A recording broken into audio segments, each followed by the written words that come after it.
Teacher జాబే మీ లక్ష్యమా? Telangana TET DSC, AP DSC prepare అయ్యే విద్యార్థులకు Ramayya coaching centre offline coaching, online live classes. Offline coaching కావాలంటే దిల్సుఖ్ నగర్ హైదరాబాద్ రండి. ఆన్లైన్ లైవ్ క్లాస్ కావాలంటే ప్లే స్టోర్ నుంచి Ramayya computer coaching centre mobile app download చేసుకోండి. Hi friends, welcome to Ramaiah institute. ఇప్పుడు త్వరలో రాబోతున్న ఏపీ గ్రూప్ 2 యొక్క నోటిఫికేషన్ 15th సెప్టెంబర్ 2026 విడుదల కాబోతుంది. మొత్తం నెంబర్ ఆఫ్ పోస్ట్స్ వచ్చేసి 750 ఉండే అనమాట. దీని యొక్క క్వాలిఫికేషన్ వచ్చేసి ఎనీ డిగ్రీ అనమాట. ఇప్పుడు ఫిలిమ్స్ లో వచ్చేసి మొత్తం మీద మనకు వచ్చేసి ఇండియన్ హిస్టరీలో 30 మార్క్స్ ఉంటుంది, జియోగ్రఫీలో నుంచి 30 మార్క్స్ ఉంటుంది, ఇండియన్ సొసైటీలో నుంచి 30 మార్క్స్ ఉంటుంది, కరెంట్ అఫైర్స్ నుంచి 30 మార్క్స్ ఉంటుంది, తర్వాత మెంటల్ ఎబిలిటీ నుంచి 30 మార్క్స్. ఈ మెంటల్ ఎబిలిటీ అనేది మనకు అన్నిటికంటే కొద్దిగా లాస్ట్ టైం జరిగిన గ్రూప్ 2 ఎగ్జామ్ లో చాలా టఫ్ గా వచ్చిందనమాట. ఎందుకంటే ఈ మెంటల్ ఎబిలిటీని వచ్చేసి మొత్తము 3 పార్ట్స్ గా డివైడ్ చేశాడు. ఒకటి వచ్చేసి మనకు లాజికల్ రీజనింగ్ అనమాట.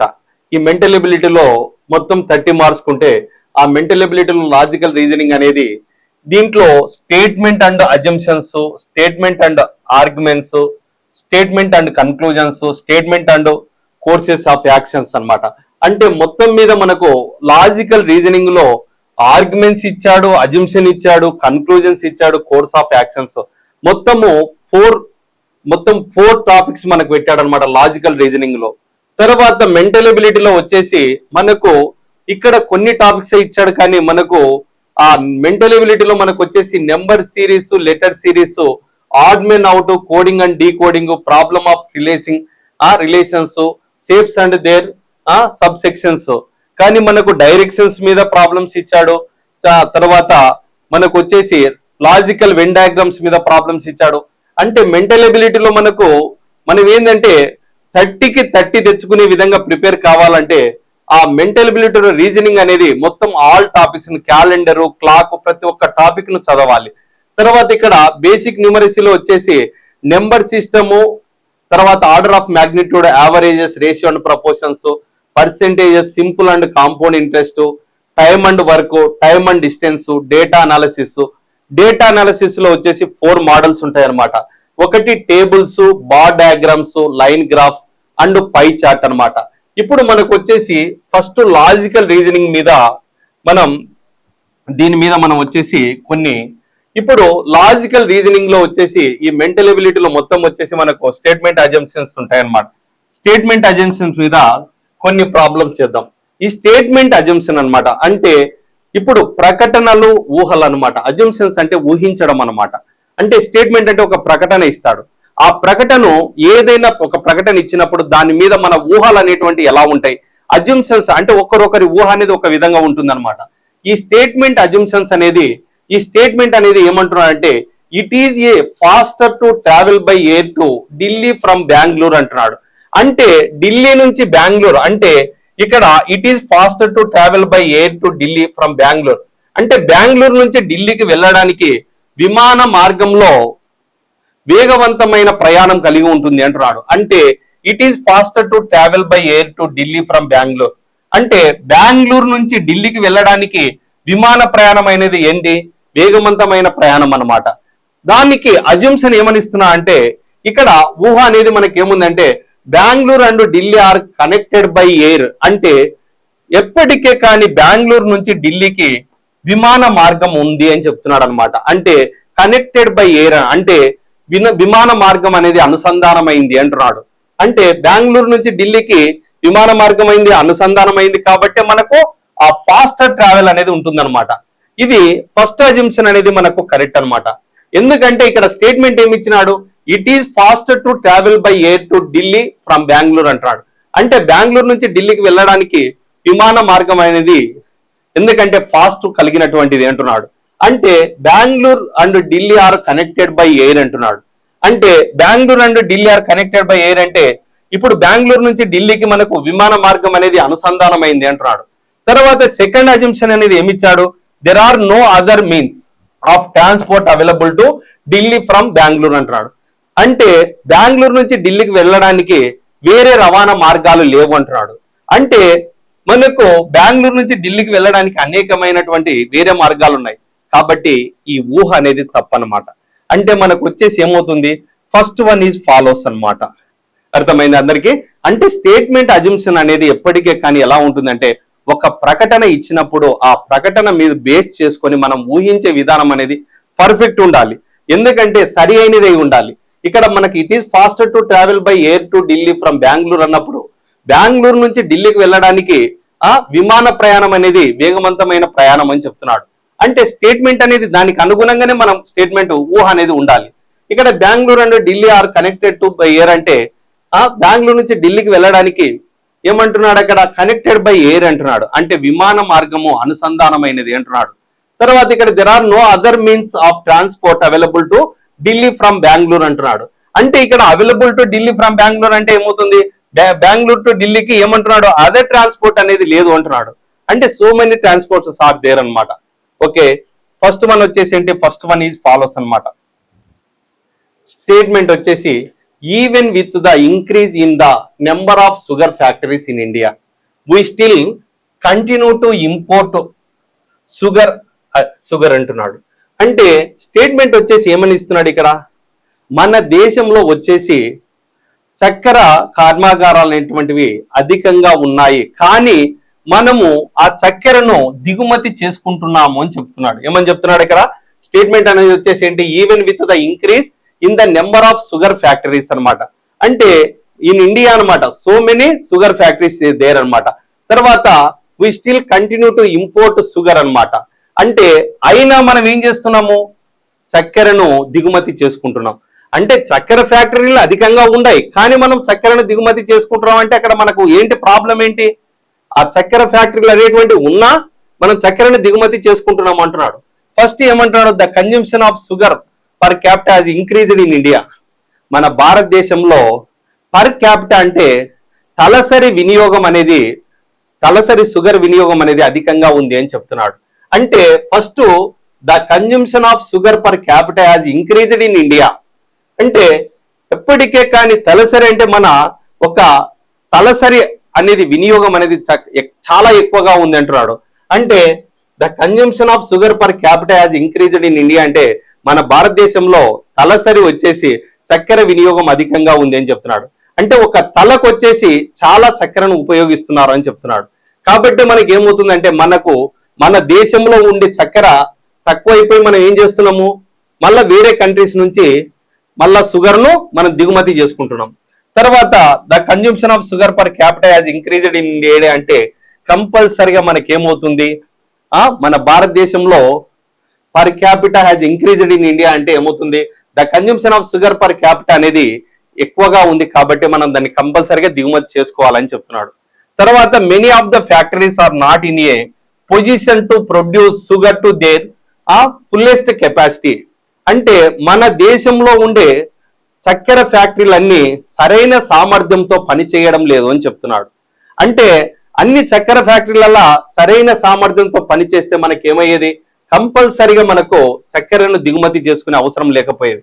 కాబట్టి ఇది కూడా మనకి ఏమవుతుందంటే, అంటే ఇక్కడ ఊహ అనేది చూడండి ఏమిస్తున్నాడు ఇక్కడ, మన దేశంలో చక్కెర కంపెనీలు అనేటువంటివి, చక్కెర ఫ్యాక్టరీలు అనేటువంటి అధికంగా ఉన్నాయి, కానీ మనం చక్కెరను దిగుమతి చేసుకుంటున్నాము అని చెప్తున్నాడు. అదే విధంగా అజంప్షన్ వచ్చేసి మనం ఊహించడం ఏం ఊహిస్తున్నాము, ఎందుకు చక్కెరను వినియోగం చేసుకున్నాం అంటే తలసరి కన్జంప్షన్ అనేది ఎలా ఉంది అంటున్నాడు అక్కడ, పర్ క్యాపిటా అనేది ఏమవుతుంది, ఇంక్రీజ్డ్ ఇన్ ఇండియా అంటున్నాడు. అంటే మన భారతదేశంలో తలసరి చక్కెర వినియోగం అనేది అధికంగా ఉంది అని చెప్తున్నాడు. తర్వాత నెక్స్ట్ వచ్చేసి మన భారతదేశంలోని కంపెనీలన్నీ సరైన సామర్థ్యంతో పని చేయడం లేదు అని చెప్తున్నాడు. కాబట్టి ఫస్ట్ వన్ సెకండ్ వన్ అనేది రెండు కరెక్ట్ అన్నమాట. First one and second one follows అన్నమాట. ఓకే, స్టేట్మెంట్ వచ్చేసి detergent should be used to clean clothes అంటున్నాడు. బట్టలు ఉతకడానికి డిటర్జెంట్స్ ను ఉపయోగిస్తారు అంటున్నాడు. బట్టలను ఉతకడానికి ఏమవుతుంది ఇక్కడ, డిటర్జెంట్స్ ను ఉపయోగిస్తారట. అంటే ఈ డిటర్జెంట్ అనేది should be used to clean clothes అంటున్నాడు. బట్టలు ఉతకడానికి ఏం ఉపయోగిస్తాం, డిటర్జెంట్ అన్నమాట. కానీ ఆ డిటర్జెంట్ అనేది ఉపయోగిస్తున్నాం అంటున్నాడు. ఫస్ట్ పాయింట్ ఏమిస్తున్నాడు, డిటర్జెంట్ ఫ్రమ్ మోర్ లేదర్ అంటున్నాడు. అంటే డిటర్జెంట్ అనేది నురుగునిస్తుంది అన్నాడు. నురుగునిస్తుంది అంటే అది బట్టలు శుభ్రం చేస్తుందని చెప్పట్లేదు. అంటే ఏమన్నా డిటర్జెంట్ ఫ్రమ్ మోర్ లాదర్ అంటున్నాడు. అంటే ఫస్ట్ అజంప్షన్ అనేది మనం ఊహ అనేది తప్పనమాట.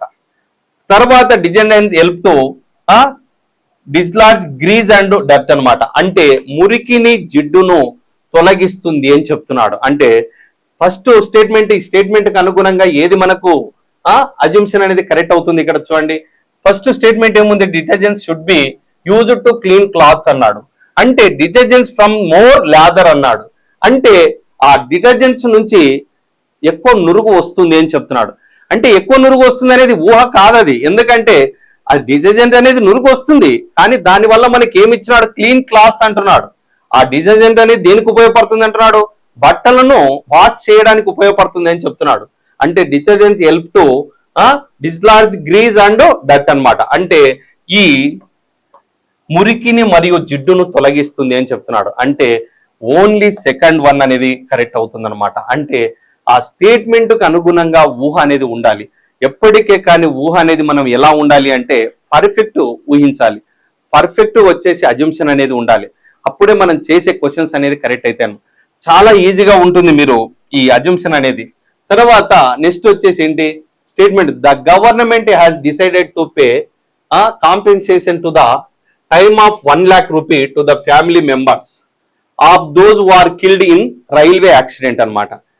ఎవరన్నా రైల్వే యాక్సిడెంట్ లో చనిపోతే వారి యొక్క కుటుంబాలకు 1 లక్ష పరిహారం ఇవ్వబడుతుంది అని చెప్పి గవర్నమెంట్ అనౌన్స్ చేసింది అనమాట. అంటే the government has decided to, అంటే ఈ రైల్వే యాక్సిడెంట్ లో ఎవరైతే చనిపోతే వారి యొక్క కుటుంబాలకు ఎంత కాంపెన్సేషన్ ఇస్తుంది ఇక్కడ, 1 lakh rupees అనమాట. అంటే 1 లక్ష రూపాయలు పరిహారము ఇవ్వబడుతుందని గవర్నమెంట్ చెప్పింది అనమాట. ఆ డిసైడ్ చేసింది అనమాట. గవర్నమెంట్ వచ్చేసి ఏం డిసైడ్ చేసింది మనకు, అంటే రైల్వే ప్రయాణంలో రైల్వే యాక్సిడెంట్ లో ఎవరైతే చనిపోతారో వాళ్ళ యొక్క కుటుంబాలకు 1 లక్ష రూపాయలు పరిహారం ఇవ్వబడుతుందని చెప్పి చెప్పింది. అంటే ఫస్ట్ స్టేట్మెంట్ అనే దానికి అనుగుణంగా అజంప్షన్ అనేది, ఫస్ట్ అజంప్షన్ ఏమిస్తున్నా అంటే the government has enough funds to meet the expenses due to compensation అంటున్నాడు. అంటే గవర్నమెంట్ అనేది ఆ విధంగా మనకు డిసైడ్ చేసింది అంటే కంపల్సరీ గవర్నమెంట్ వద్ద ఫండ్స్ అనేటువంటి ఉంటేనే ఆ విధంగా అనౌన్స్ చేస్తుంది. ఆ ఫండ్స్ అనేది ఉన్నాయి కాబట్టి అది ఏమవుతుంది, the government has enough funds to meet the expenses due to companies. అంటే ఆ గవర్నమెంట్ అనేది ఏం చేస్తుంది, ఆ రైల్వే యాక్సిడెంట్ లో చనిపోయిన వాళ్లకు కంపల్సరిగా ఫండ్స్ ఇవ్వడానికి గవర్నమెంట్ వద్ద ఉంది అని చెప్తుంది అనమాట. అంటే ఫస్ట్ వన్ అనేది కరెక్ట్ అనమాట. There may be reduction in incidents of railway accidents in near future అంటున్నాడు.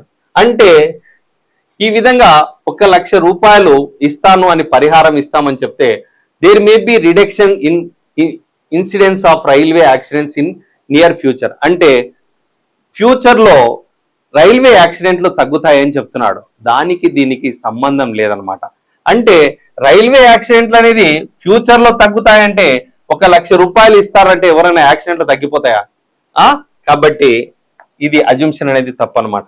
అంటే స్టేట్మెంట్ అజంప్షన్ మీద ఎప్పటికే కానీ ఫస్ట్ లాజికల్ రీజనింగ్ లో ఫస్ట్ టాపిక్ ఏంటి, స్టేట్మెంట్ అజంప్షన్ అన్నమాట. తర్వాత నెక్స్ట్ వచ్చేసి స్టేట్మెంట్ ఆర్గ్యుమెంట్స్ అన్నమాట. ఈ ఆర్గ్యుమెంట్స్ అనేది ఏంటంటే 2 విధాల ఆర్గ్యుమెంట్ చేయొచ్చు అనమాట. ఎస్ ఉంటుంది, నో అనేది ఉంటుంది అనమాట. ఈ స్టేట్మెంట్ అనేది ఏమంటున్నాడు, should the government open more medical college in the country అంటున్నాడు. అంటే ఇప్పుడు should the government open more medical colleges in the country, దేశంలో వచ్చేసి అధికంగా మెడికల్ కాలేజీలను ఓపెన్ చేయవచ్చా అని చెప్తున్నాడు. అంటే ఇప్పుడు should the government open more medical colleges in the country అంటే మన దేశంలో అధికంగా మెడికల్ కాలేజీలను విద్యా కళాశాలను ఓపెన్ చేయవచ్చా అని చెప్తున్నాడు. అంటే ఆర్గ్యుమెంట్స్ వచ్చేసి ఏముందంటే as there is urgent need of qualified doctors. అంటే ఈ విధంగా చేయడం వల్ల as there is urgent need of qualified doctors and the ratio between the doctors and the citizens in the lowest in India అంటున్నాడు. అంటే ఇప్పుడు more medical colleges in the country అన్నప్పుడు మన భారతదేశంలో ఇప్పుడు మనకు వచ్చేసి కాలేజెస్ అనేది అధికంగా ఉన్నాయి, కానీ మళ్ళీ ఇంకా అధికంగా ఓపెన్ చేయొచ్చా అని అడుగుతున్నాడు. చేయొచ్చా అన్నప్పుడు ఏమవుతుంది, వాళ్ళ వల్ల మనకి ఏమవుతుందంటే నీడ్ టు క్వాలిఫై డాక్టర్స్, అంటే క్వాలిఫైడ్ అయినటువంటి డాక్టర్లను మనం తయారు చేసుకోవచ్చు అని చెప్తున్నాడు. తర్వాత మన దేశంలో వచ్చేసి డాక్టర్స్ కు ప్రజలకు మధ్య నిష్పత్తి చాలా తక్కువగా ఉంది అని చెప్తున్నాడు.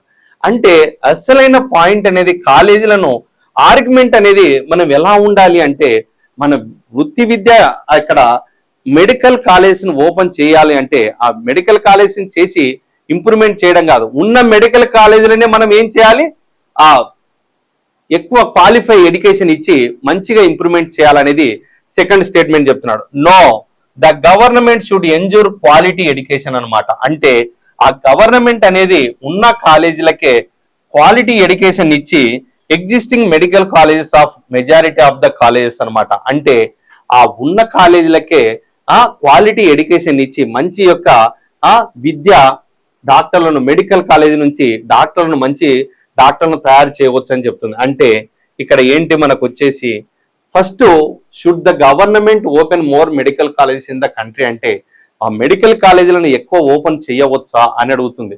అన్నప్పుడు మనకి ఏమవుతుంది, as there is urgent need to qualify doctors, అంటే క్వాలిఫైడ్ డాక్టర్స్ తయారు చేయాలంటే ఎమ్మడే విద్యా సంస్థలను ఆ మెడికల్ కాలేజీలను ఎక్కువ ఓపెన్ చేయాలన్నా, అది కాదు మనకు కావాల్సింది.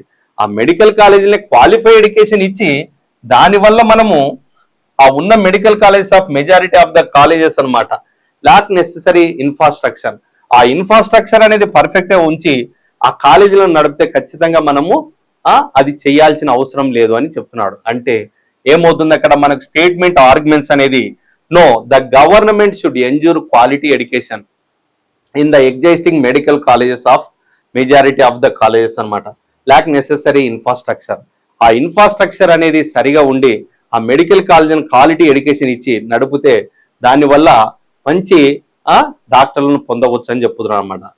Okay, should the admission to professional courses in India, అంటే వృత్తి విద్యా course should the admissions to professional courses in India be given only on merit without any concession to any particular group of students అన్నమాట. అంటే ఇక్కడ మనకి ఏమి ఇస్తున్నాడు, should the admissions to professional courses in India be given only on merit without any concession to any particular group of students అన్నమాట. అంటే ఇక్కడ వృత్తి విద్యా కోర్సులలో చేరాలంటే మెరిట్ ఆధారంగానే తీసుకోవాలనా, అంటే ఏమంటున్నాడు, మెరిట్ ఆధారంగా తీసుకోవాలనా లేకపోతే పర్టికులర్ గ్రూప్ ఆఫ్ స్టూడెంట్స్ అన్నమాట కన్సెషన్ నుంచి విద్యార్థులను గ్రూప్ ఆఫ్ స్టూడెంట్స్ ను చేర్చుకోవాలా అని చెప్తున్నాడు. అంటే ఇక్కడ మెరిట్ ఆధారంగా చేర్చుకుంటే ఎలా ఉంటుంది అంటే should the admissions to professional courses in India be given only on merit without any concession అన్నమాట. అంటే వితౌట్ ఎనీ రిజర్వేషన్ లేకుండా ఓన్లీ మెరిట్ ఆధారంగానే వృత్తి విద్యా కోర్సులను జాయిన్ చేసుకోవచ్చు అని అడుగుతున్నాడు. అంటే yes, this will improve the quality of the professionals as they will be able to complete the courses successfully అంటున్నాడు. అంటే ఇక్కడ this will improve the quality, అంటే ఆ విధంగా చేయడం వల్ల ఏమవుతుంది, this will improve the quality of the professionals అన్నమాట as they will be able to complete the courses successfully అన్నాడు. తర్వాత no, this will keep a large number of socially and economically backward students out of the reach of the professional courses అంటున్నాడు. అంటే ఈ విధంగా చేయడం వల్ల this will improve the quality of the professionals అంటున్నాడు.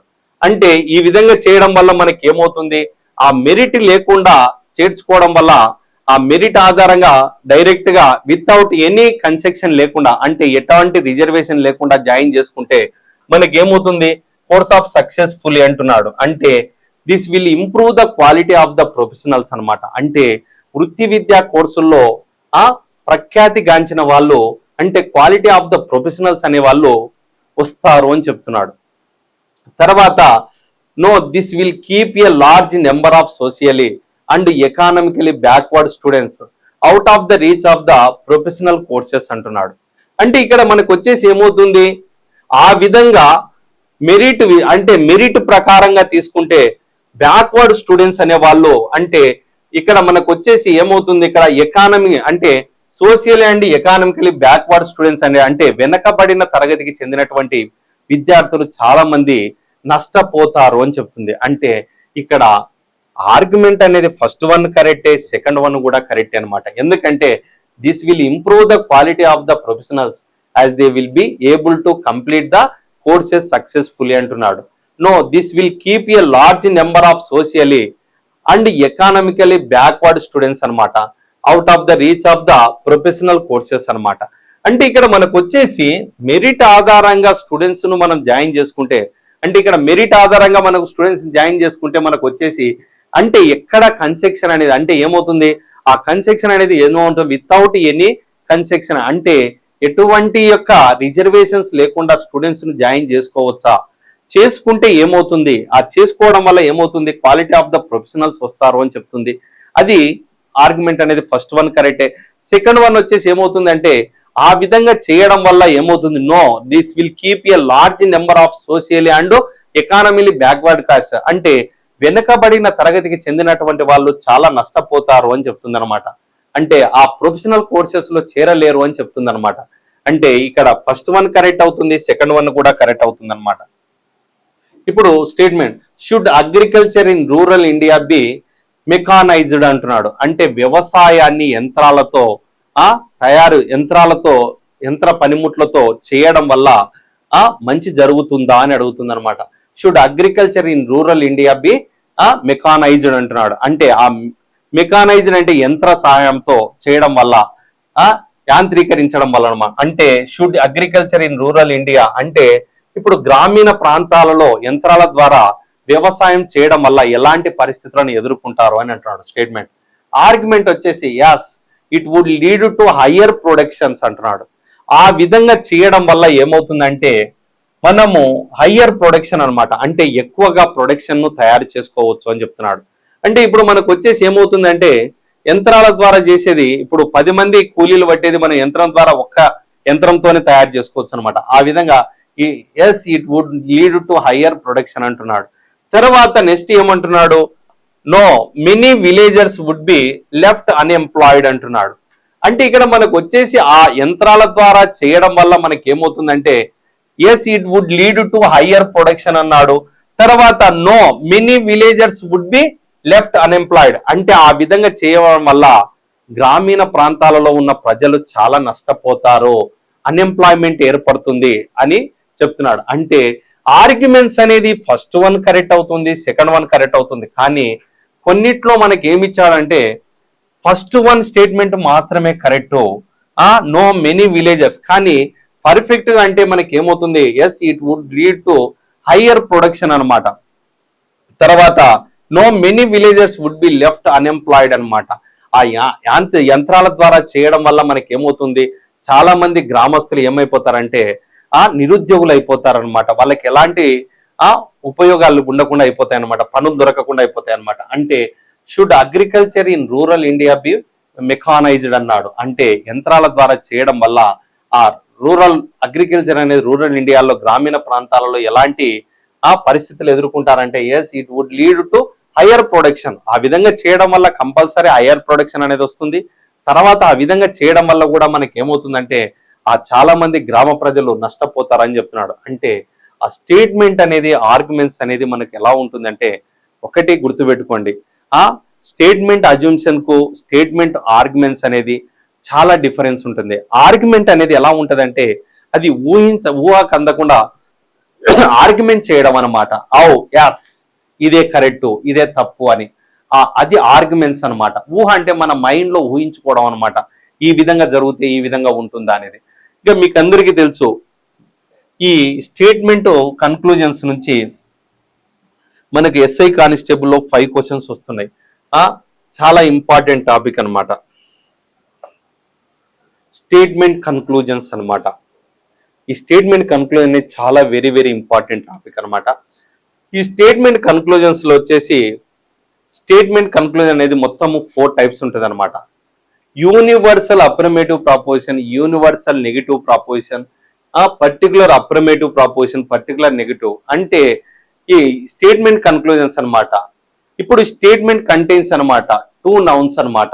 అంటే ఇక్కడ మనకు వచ్చేసి మనకు ఆల్ కింగ్స్ ఆర్ బెగ్గర్స్ అంటాడు. ఆల్ కింగ్స్ ఆర్ బెగ్గర్స్ అనమాట. ఆల్ కింగ్స్ ఆర్ బెగ్గర్స్ అంటే అందరూ రాజులు భిక్షగాళ్ళు అన్నాడు. అందరూ రాజులు భిక్షగాళ్ళు. ఆల్ క్యాట్స్ ఆర్ డాగ్స్ అంటాడు. ఆల్ క్యాట్స్ ఆర్ డాగ్స్ అన్నమాట. అంటే యూనివర్సల్ అప్రమేటివ్ ప్రపోజిషన్ అనేది ఎప్పుడు స్టార్ట్స్ విత్ ఆల్ అన్నమాట.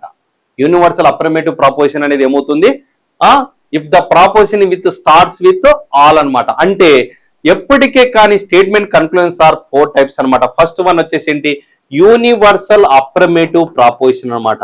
యూనివర్సల్ అప్రమేటివ్ ప్రపోజిషన్ అంటే ఏమని చెప్తున్నాను, ఆల్ కింగ్స్ ఆర్ బెగ్గర్స్ అన్నాను. ఆల్ కింగ్స్ ఆర్ బెగ్గర్స్ అంటే ఏమవుతుంది, ఆల్ కింగ్స్ ఆర్ బెగ్గర్స్. ఎప్పటికే కానీ వెన్ డయాగ్రామ్స్ లో వచ్చేసి ఆల్ కింగ్స్ ఆర్ బెగ్గర్స్ అన్నమాట. అర్థమైందా? అంటే అందరూ రాజులు బిచ్చగాళ్ళు అని చెప్తున్నాడు. అందరు రాజులు భిక్షగాళ్ళు. ఆల్ క్యాట్స్ ఆర్ డాగ్స్ అంటే ఆల్ క్యాట్స్ ఆర్ డాగ్స్ అన్నాడు.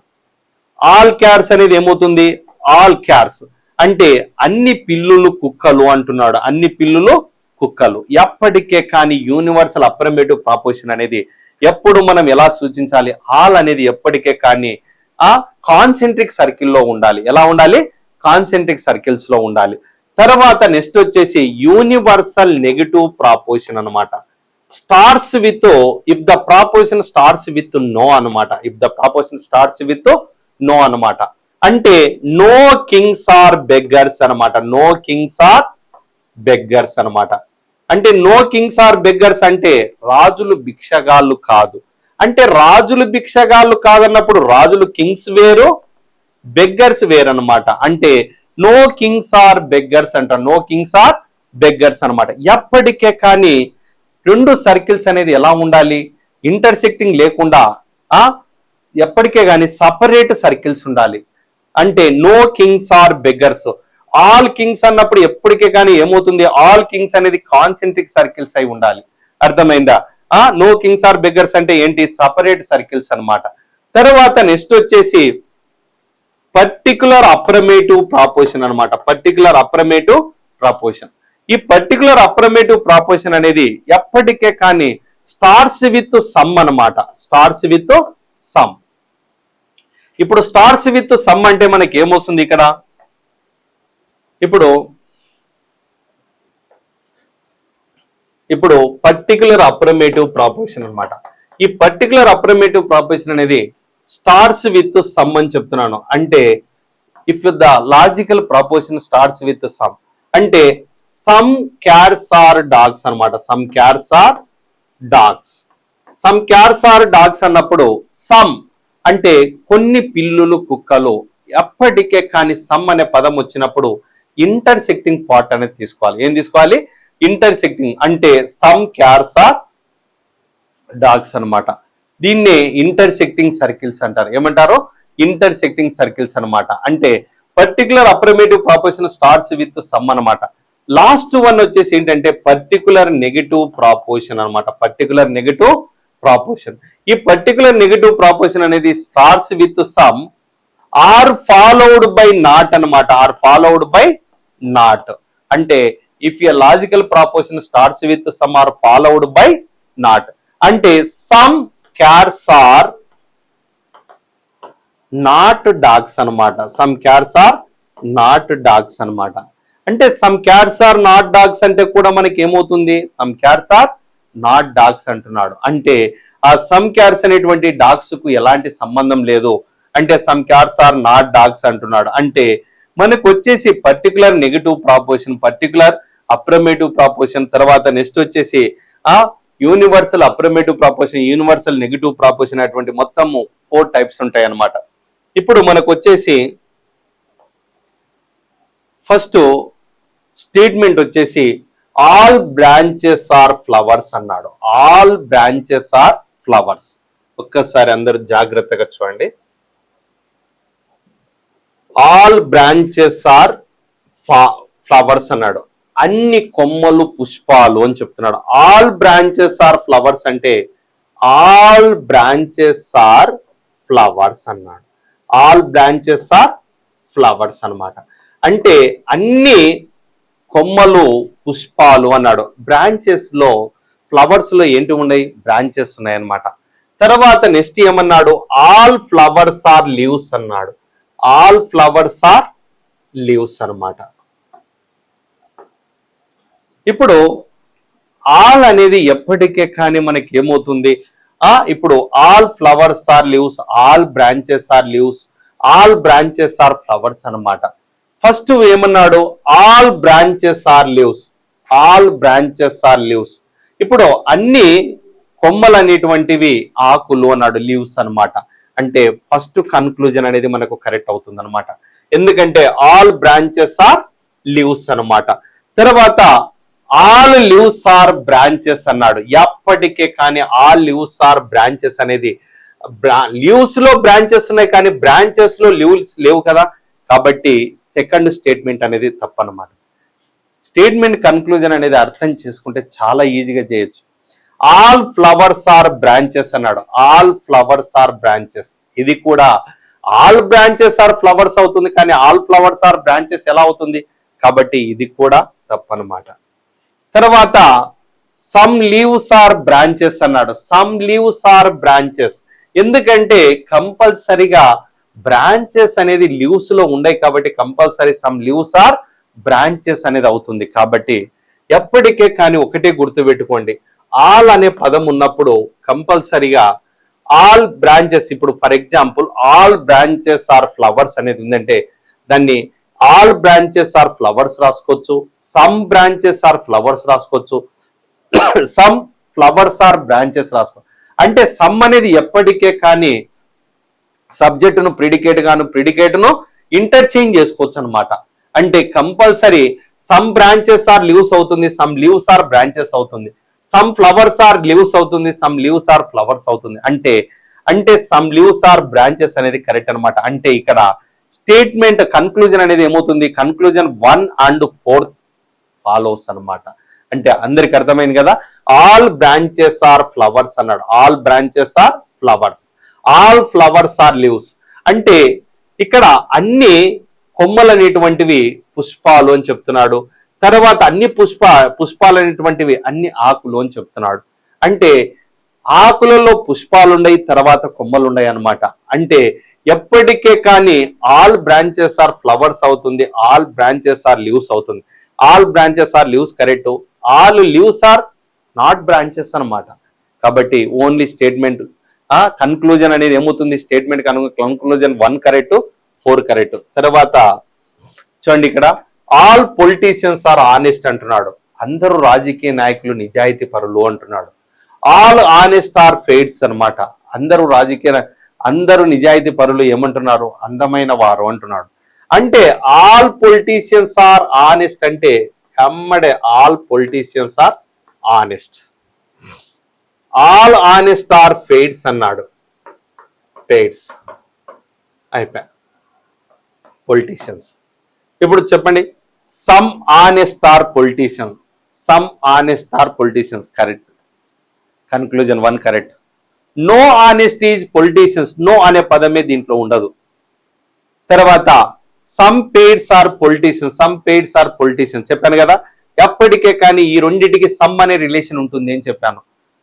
తర్వాత ఆల్ ఫెయిర్ ఆర్ పొలిటీషియన్స్ అన్న, ఆల్ ఫెయిర్స్ ఆర్ పొలిటీషియన్ అనేది ఎప్పుడు తప్పనమాట. అంటే ఇక్కడ ఏమవుతుంది, first statement, first conclusion, third conclusion అనేది first and third conclusions are follows అన్నమాట. అర్థమైంది అందరికీ. చూసారా, ఫస్ట్ దానికి సెకండ్ దానికి ఎంత ఈజీ అయిపోయిందో. ఆల్ పొలిటీషియన్స్ ఆర్ ఆనెస్ట్ అంటే అందరూ రాజకీయ నాయకులు నిజాయితీ పరులు అన్నాడు, అందరూ నిజాయితీ పరులు ఏమంటున్నాడు, అందమైన వారు అంటున్నాడు. అంటే ఇక్కడ సమ్ ఆనెస్ట్ ఆర్ పొలిటీషియన్స్ అన్నాడు. ఎప్పటికీ ఈ రెండింటికి మధ్యన రిలేషన్షిప్ అనేది ఎలా ఉంటుంది, సమ్. ఈ రెండింటికి మధ్యన సమ్ అనే రిలేషన్షిప్ ఉంటుంది. మళ్ళీ ఈ రెండింటికి మధ్యన కూడా ఏముంటుంది, సమ్ రిలేషన్ అనేది ఉంటుంది అనమాట. అంటే ప్రతి దానికి సమ్ అనే రిలేషన్ ఆల్లో ఉన్నప్పుడు సమ్ అనే రిలేషన్ ఉంటుంది. అంటే సమ్ ఫెయిర్ ఆర్ పొలిటీషియన్స్ అన్నమాట. ఆన్సర్ వచ్చేసి ఏమవుతుంది, సమ్ ఫెయిర్ ఆర్ పొలిటీషియన్స్ అన్నమాట. అంటే దీంట్లో ఫస్ట్ 1, థర్డ్ 1 అనేది 2 కరెక్ట్ అన్నమాట. తర్వాత నెక్స్ట్ వచ్చేసి ఆల్ ఏరోప్లేన్స్ ఆర్ ట్రైన్స్ అన్నాడు, all aeroplanes are trains. Some trains are chairs అన్నాడు, all aeroplanes are trains, aeroplanes are trains. Some trains are chairs అనమాట. సమ్ ట్రైన్స్ ఆర్ చైర్స్ అనమాట. Some trains are chairs అన్నప్పుడు only trains కు మాత్రమే intersecting part ఉందన్నమాట. Some trains are chairs అనమాట. ఇప్పుడు some aeroplanes are chairs అన్నాడు. Some aeroplanes are chairs ఎక్కడ దానికి దీనికి ఏమన్నా రిలేషన్ ఉందా? సమ్ ఏరోప్లేన్స్ ఆర్ చైర్స్ అన్నాడు. సమ్ చైర్స్ ఆర్ ఏరోప్లేన్స్ అన్నాడు. సమ్ చైర్స్ ఆర్ ఏరోప్లేన్స్ కాదు, సమ్ ఏరోప్లేన్స్ ఆర్ చైర్స్ కాదు. కాబట్టి ఇది కూడా కాదు. ఎందుకంటే ఓన్లీ రిలేషన్ ఉండేది ట్రైన్స్ కు మాత్రమే సంబంధం ఉందన్నమాట. సమ్ ట్రైన్స్ ఆర్ చైర్స్ అన్నాడు. అర్థమైందా? తర్వాత సమ్ చైర్స్ ఆర్ ట్రైన్స్ అన్నాడు. సమ్ చైర్స్ ఆర్ ట్రైన్స్ కరెక్టే. సమ్ ట్రైన్స్ ఆర్ చైర్స్ అన్నా, సమ్ చైర్స్ ఆర్ ట్రైన్స్ అన్నా రెండు ఎప్పటికీ ఇంటర్సెక్టింగ్ పార్ట్ ఉంటుంది. సమ్ ట్రైన్స్ ఆర్ ఏరోప్లేన్స్ అన్నాడు. ఈ రెండింటి మధ్యన కూడా ఏముంటుంది? సమ్ రిలేషన్ ఉంటుంది. అంటే ఇక్కడ థర్డ్ అండ్ ఫోర్త్ వన్ అనమాట. Third and fourth one is correct అనమాట. అర్థమైంది అందరికీ? All aeroplanes are trains, some trains are chairs, తర్వాత some aeroplanes are chairs, some chairs are aeroplanes అనమాట. సమ్ చైర్స్ ఆర్ ట్రైన్స్ అన్నాడు. అంటే ఇక్కడ సమ్ ఏరోప్లేన్స్ ఆర్ చైర్స్ అనేది ఏరోప్లేన్ కు చైర్ అనేది ఎలాంటి రిలేషన్ లేదు. తర్వాత సమ్ చైర్స్ ఆర్ ఏరోప్లేన్స్ కూడా ఎలాంటి రిలేషన్ లేదు. కానీ సమ్ చైర్స్ ఆర్ ట్రైన్స్ అనమాట. అంటే సమ్ ట్రైన్స్ ఆర్ చైర్స్ వస్తుంది, సమ్ చైర్స్ ఆర్ ట్రైన్స్ వస్తుంది. Some trains are aeroplanes. ఈ రెండింటి మధ్యన ఎప్పటికే కానీ ఆల్ ఉందంటే కంపల్సరీ ఈ రెండింటి మధ్యన ఏముంటుంది? సమ్ అనే రిలేషన్ ఉంటుంది అనమాట. సమ్ బాటిల్స్ ఆర్ డ్రింక్స్ అన్నాడు. సమ్ బాటిల్స్ ఆర్ డ్రింక్స్ అనమాట. Bottles are drinks. All drinks are cups అన్నాడు. All drinks are cups. All drinks are cups. అంటే ఇక్కడ మనకు వచ్చేసి సమ్ బాటిల్స్ ఆర్ డ్రింక్స్ అన్నాడు. అంటే ఈ బాటిల్స్ తో డ్రింక్స్ అనేది సమ్ సంబంధం ఉంది.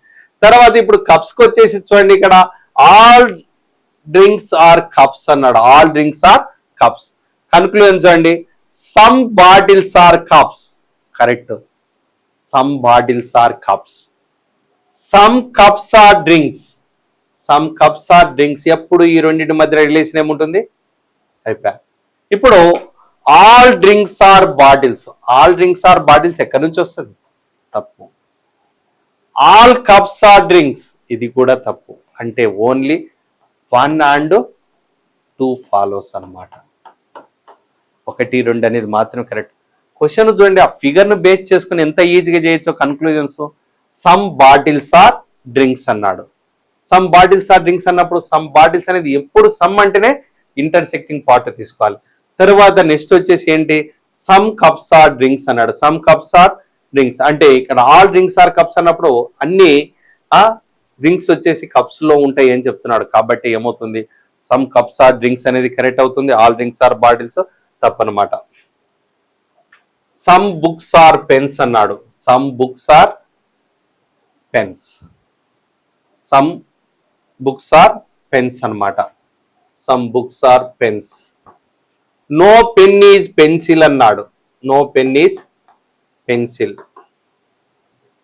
ఒకసారి ఇక్కడ చూడండి, ఇప్పుడు సమ్ బుక్స్ ఆర్ పెన్స్ అన్నాడు, నో పెన్ ఈజ్ పెన్సిల్ అన్నాడు.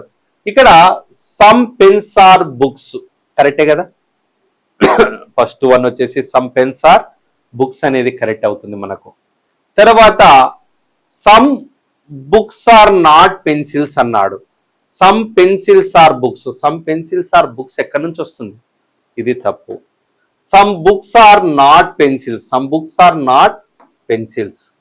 కొన్ని పుస్తకాలు పెన్సిల్లు కావు అంటున్నాడు. కాబట్టి ఏమవుతుంది? Some books are not pencils. All pencil, all అనే పదమే రాదు దీంట్లో. కాబట్టి only first one and third one is correct అన్నమాట. First one and third one is correct. Some class are marbles అన్నమాట. ఇక్కడ కొంచెం మీరు చాలా జాగ్రత్తగా చూడాలి. సమ్ క్లాస్ ఆర్ మార్బుల్స్ అన్నాడు. Some class are marbles. Class are marbles. Some marbles are bags అన్నాడు. ఇప్పుడు no cloth is a bag అన్నాడు. No cloth is a bag. No cloth is a bag. అది మనకు దాని సంబంధం లేదు. ఆల్ మార్బుల్స్, ఆల్ అనే పదమే ఉండదు. తర్వాత సమ్ బ్యాగ్స్ ఆర్ క్లాత్ అనమాట. సమ్ బ్యాగ్స్ ఆర్ క్లాత్ అనమాట. సమ్ బ్యాగ్స్ ఆర్ క్లాత్, అది కూడా రిలేషన్ కాదు. No marble is a cloth, no marble is a cloth, no marble is a cloth, ఇవి కాదు. ఇక్కడ మెయిన్ గా మనం చూసుకోవాల్సింది ఏంటంటే ఏది కూడా రిలేషన్ లేదు. అసలైంది ఏంటంటే ఇక్కడ కాంప్లిమెంటరీ ఫెయిర్ అనేది మనం చెక్ చేసుకోవాలి. కాంప్లిమెంటరీ ఫెయిర్ అనమాట. ఈ కాంప్లిమెంటరీ ఫెయిర్స్ ఆర్ 3 టైప్స్ అనమాట. ఫస్ట్ వన్ వచ్చేసి ఏంటంటే ఏఓ. ఏంటి ఫస్ట్ వన్ వచ్చేసి ఏంటి ఏఓ, సెకండ్ వన్ వచ్చేసి ఐఓ, థర్డ్ వన్ వచ్చేసి ఏంటంటే ఈఐ అన్నమాట. అంటే ఏఓ అంటే ఏంటంటే ఇప్పుడు ఆల్ పెన్స్ ఆర్ పేపర్స్ అంటాడు. All pens are not papers. ఇవి రెండు ఏంటంటే కాంప్లిమెంటరీ ఫెయిర్స్ అంటారు. ఇది ఏ, ఇదేంటి ఓ అనమాట. ఏఓ అనమాట. All pens are papers, all pens are not papers అనేది ఎప్పటికే కానీ ఏమవుతుంది, ఈ రూపంలో మనకు కన్క్లూజన్స్ లో ఉన్నాయంటే కంపల్సరీగా అవి ఏమైతాయి, కాంప్లిమెంట్. అంటే సబ్జెక్టు ప్రిడికేట్ అనేది ఏ విధంగా ఇంటర్చేంజింగ్ లో ఉన్నవి ఏమైతే కాంప్లిమెంటరీ ఫెయిర్ అయితే ఏం చెప్తున్నాడు అంటే ఇప్పుడు ఏఓ అనేది ఏమవుతుంది, ఒక కాంప్లిమెంటరీ ఫెయిర్ అవుతుంది. తర్వాత ఐఓ అనమాట. ఐఓ అనమాట ఏంటి I. Some pens are papers, some pens are not papers అన్నమాట. ఇక్కడ సమ్ పెన్స్ ఆర్, ఇక్కడ సేమ్ సబ్జెక్టు సేమ్ ప్రిడికేట్ ఉన్నా, ప్రిడికేట్ సబ్జెక్ట్ ఇంటర్చేంజ్ అయినా ఖచ్చితంగా ఐఓ రూపంలో ఉంది అంటే కంపల్సరిగా అది కూడా ఏమవుతుంది, కాంప్లిమెంటరీ ఫెయిర్ అవుతుంది అనమాట. తర్వాత లాస్ట్ వన్ వచ్చేసి ఏంటంటే ఈఐ అనమాట. ఏంటి ఈఐ అనమాట. థర్డ్ వన్ వచ్చేసి ఏంటి ఈఐ. అంటే ఈఐ అనేది ఎలా ఉంటుంది, no pens are papers, some pens are papers అన్నమాట. సమ్ పెన్స్ ఆర్ పేపర్స్ చెప్పాను కదా, ఎప్పటికే కానీ ఈ ఐ అన్నమాట. ఈ రూపంలో ఉంది అంటే అది కంపల్సరీ కాంప్లిమెంటరీ ఫెయిర్. కంపల్సరీ ముందు ప్రాబ్లంలోకి ఎంటర్ కావడం కాంప్లిమెంటరీ ఫెయిర్ ఉందా లేదనేది ముందు చెక్ చేసుకోవాలి.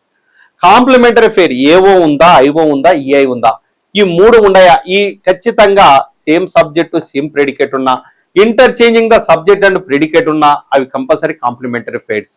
ఇప్పుడు చూడండి ఇక్కడ మనకు no cloth is a bag అన్నాడు.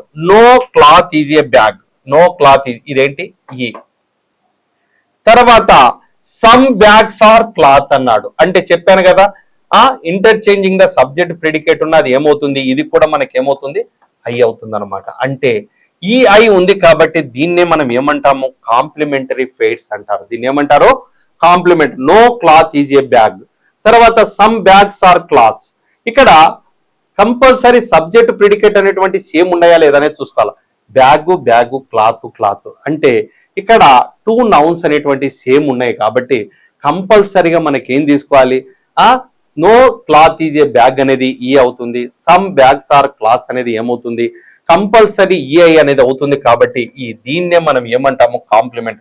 ఈ కాంప్లిమెంటరీ ఫెయిర్ ను ఎప్పుడు ఆర్ తో సూచించాలి.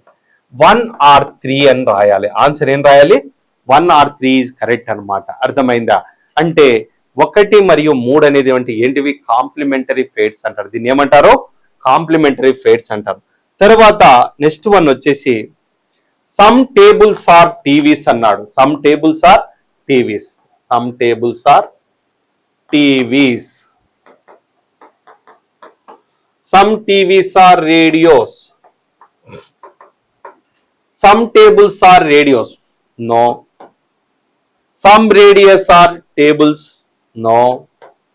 ఆల్ అనే పదమే ఇక్కడ ఉండదు, ఆల్ అనే పదమే, నో, మొత్తం నన్ ఆఫ్ దిస్. ఏది కూడా కాదనమాట, అన్ని వ్రాంగి అనమాట. అంటే కన్క్లూజన్ అనేది ఒక్కటి కూడా కరెక్ట్ లేదనమాట.